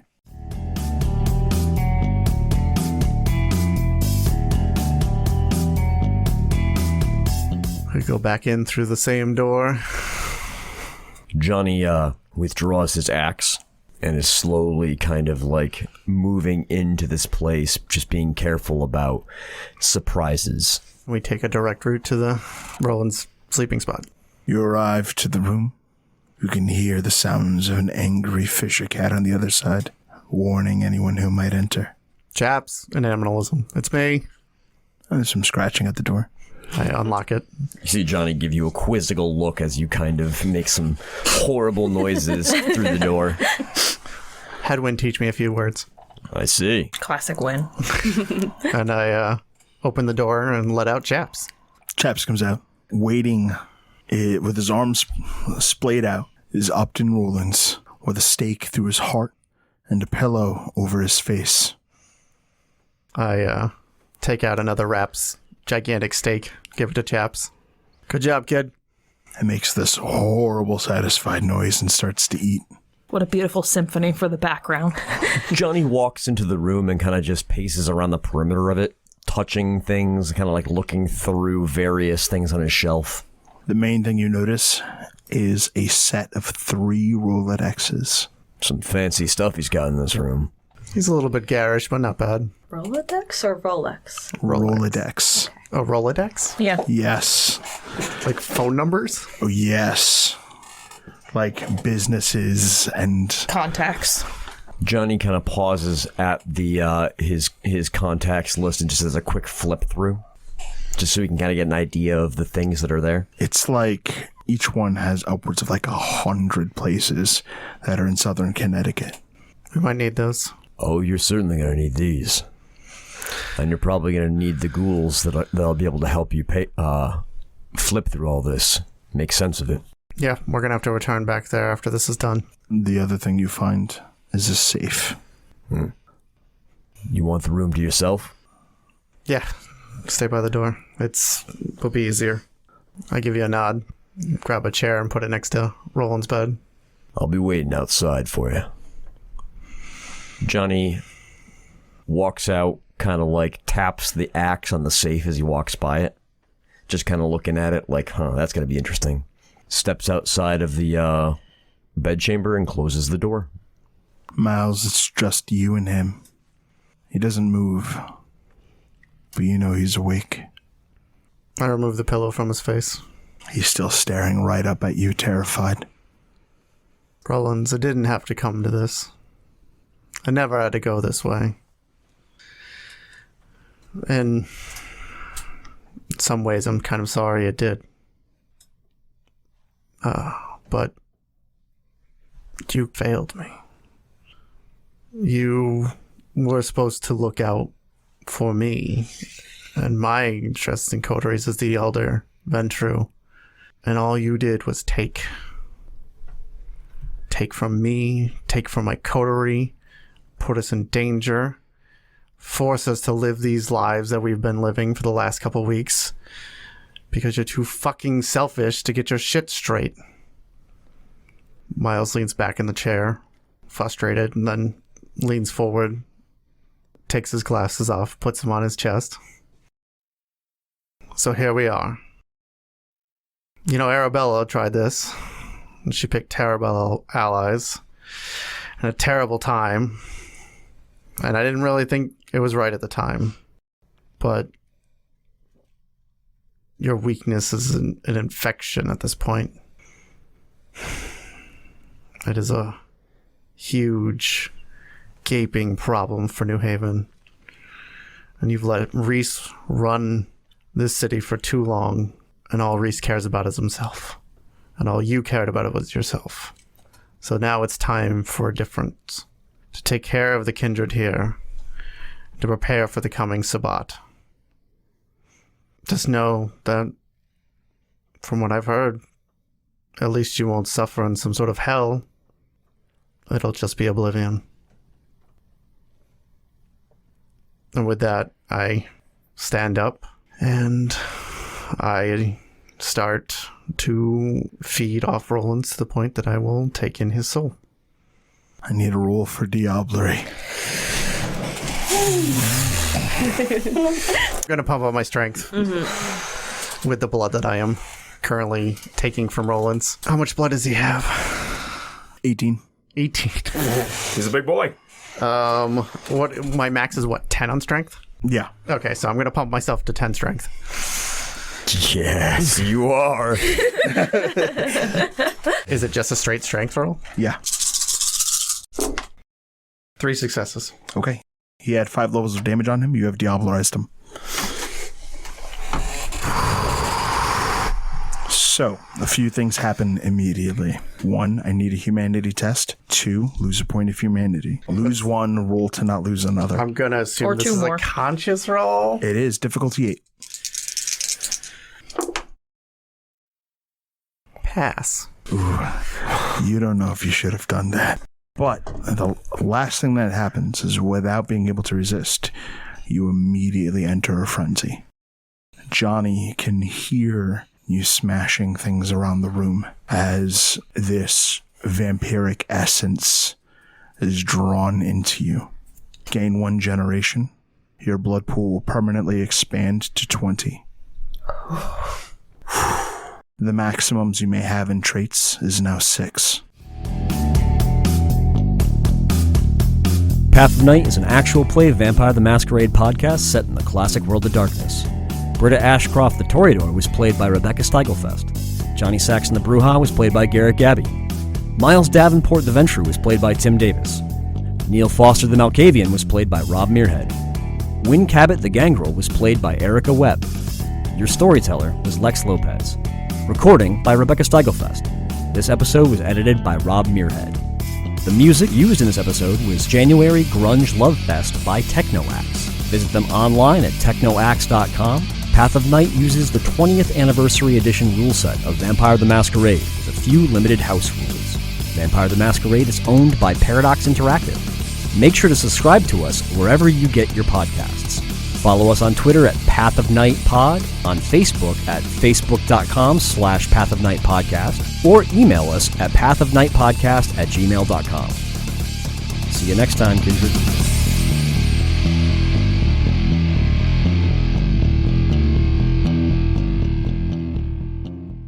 If you would like to support the Path of Night podcast and the crew in our projects, we currently accept contributions to coffee.com/Path of Night. And thank you for listening. Mighty of Heroes is fucking crazy. Any inanimate object you touch, you destroy. Destruction is, yeah. So I can like snap my fingers to something a bra's going. Yes. Nice.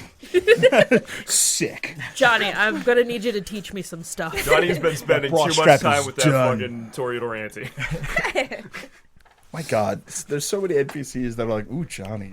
Yeah, but wanna see a so there's a trick? certain type of NPC that is attracted to each of the individual Yes. Yep. coterie, and Giggly Floozy is the one that's attracted to Johnny.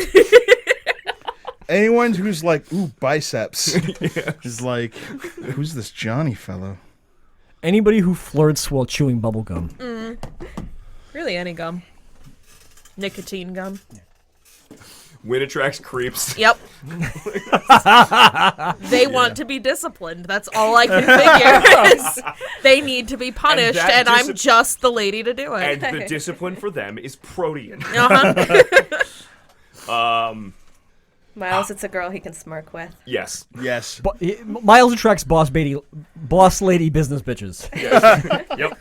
If there's shoulder pads and a pencil skirt, they're in. Yep. Britta attracts monsters. I'm pretty sure I have pretty wide appeal. Thank you very much. And Neil attracts murderous women. I believe the term you actually used was Dommy Mommies. That's a good I term. don't believe that I used that term. That was specifically the term you used.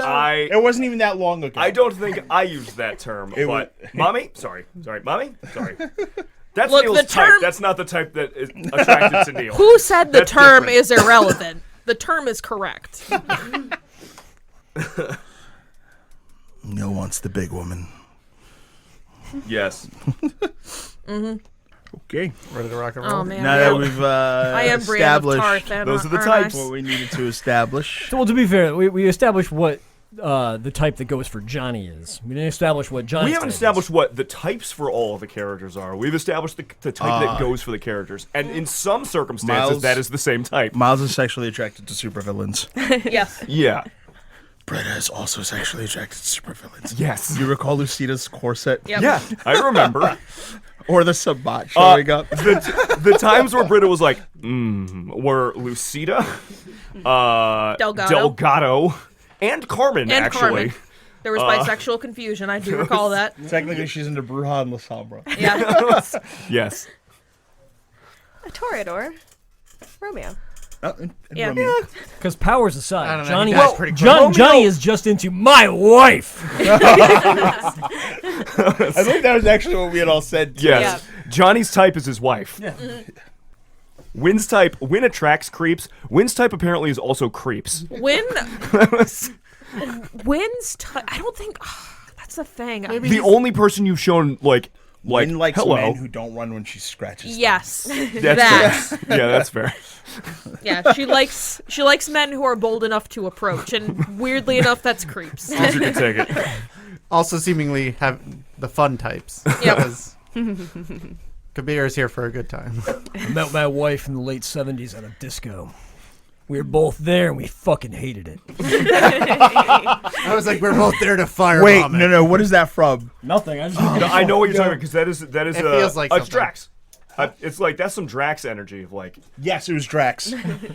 That is a very similar to Drax the Destroyer explaining okay. him Yeah. falling in love with his wife. Yes. Oh my God. Yes. she did not dancing. dance. She did not dance. The most powerful rhythm in the world could be playing, and she wouldn't bat an eye. She made my genitals engorge. That is Johnny talking about his wife. I was standing across the room with my friends. They had dragged me out there for some ungodly reason. I was drinking a Miller High Life. She saw me from across the dance floor. 3 or 4.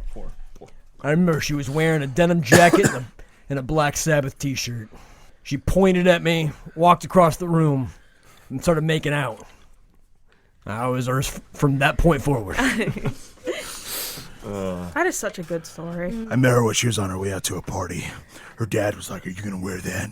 So I rode through with my motorcycle smashing through the wall, and I was like, "Get on." Guys, we have too much good shit for the post credits. That's it. Just one post-credits episode. Yep. We just run. Between seasons, I legitimately want. I clip a shit ton that I don't use, and I want to edit them all together. No, I want you to post the episode as normal, and then we do the opening, the thing, and then it's just wow. nothing Path but of Night posted a post-roll. 3-hour episode. And then we go to the credits, and then we do a normal stuff. We do a scene. Yeah. So, Lex, are you okay with me having a combi where I can drive a motorcycle out of the ground? I think you can. So I feel like that's a protean combo. it is. Earth meld and potence? Yeah, earth meld potence. I think that's just you. But you also need the drive There's advantage. a combo where you can take someone when you earth meld, and you earth meld together, either with a person or an object. I'm gonna get And that. it's usually meant like as a romantic gesture. And I feel like Johnny Doing that with a doing motorcycle. that with a motorcycle stays a romantic gesture so long as he's on his way to his wife. I like it. Get on, babe. Big fucking Johnny Lawrence energy. Yes. Johnny needs a Quaisian arc that ends with him putting on a headband. I'm here for Forest Swordmaster. We can do this shit. Oh my god. Brakai never dies. Johnny, did you learn Kung Fu? No. It's karate. Just regular old karate. Don't be a pussy. And I'm just gonna throw out there, Wynn would be the perfect logo. Eagle Fang. Owl Fang Cobra. If you haven't seen the new season of I watched the first episode. I gotta watch the rest. recommend. I gotta watch the rest love of it.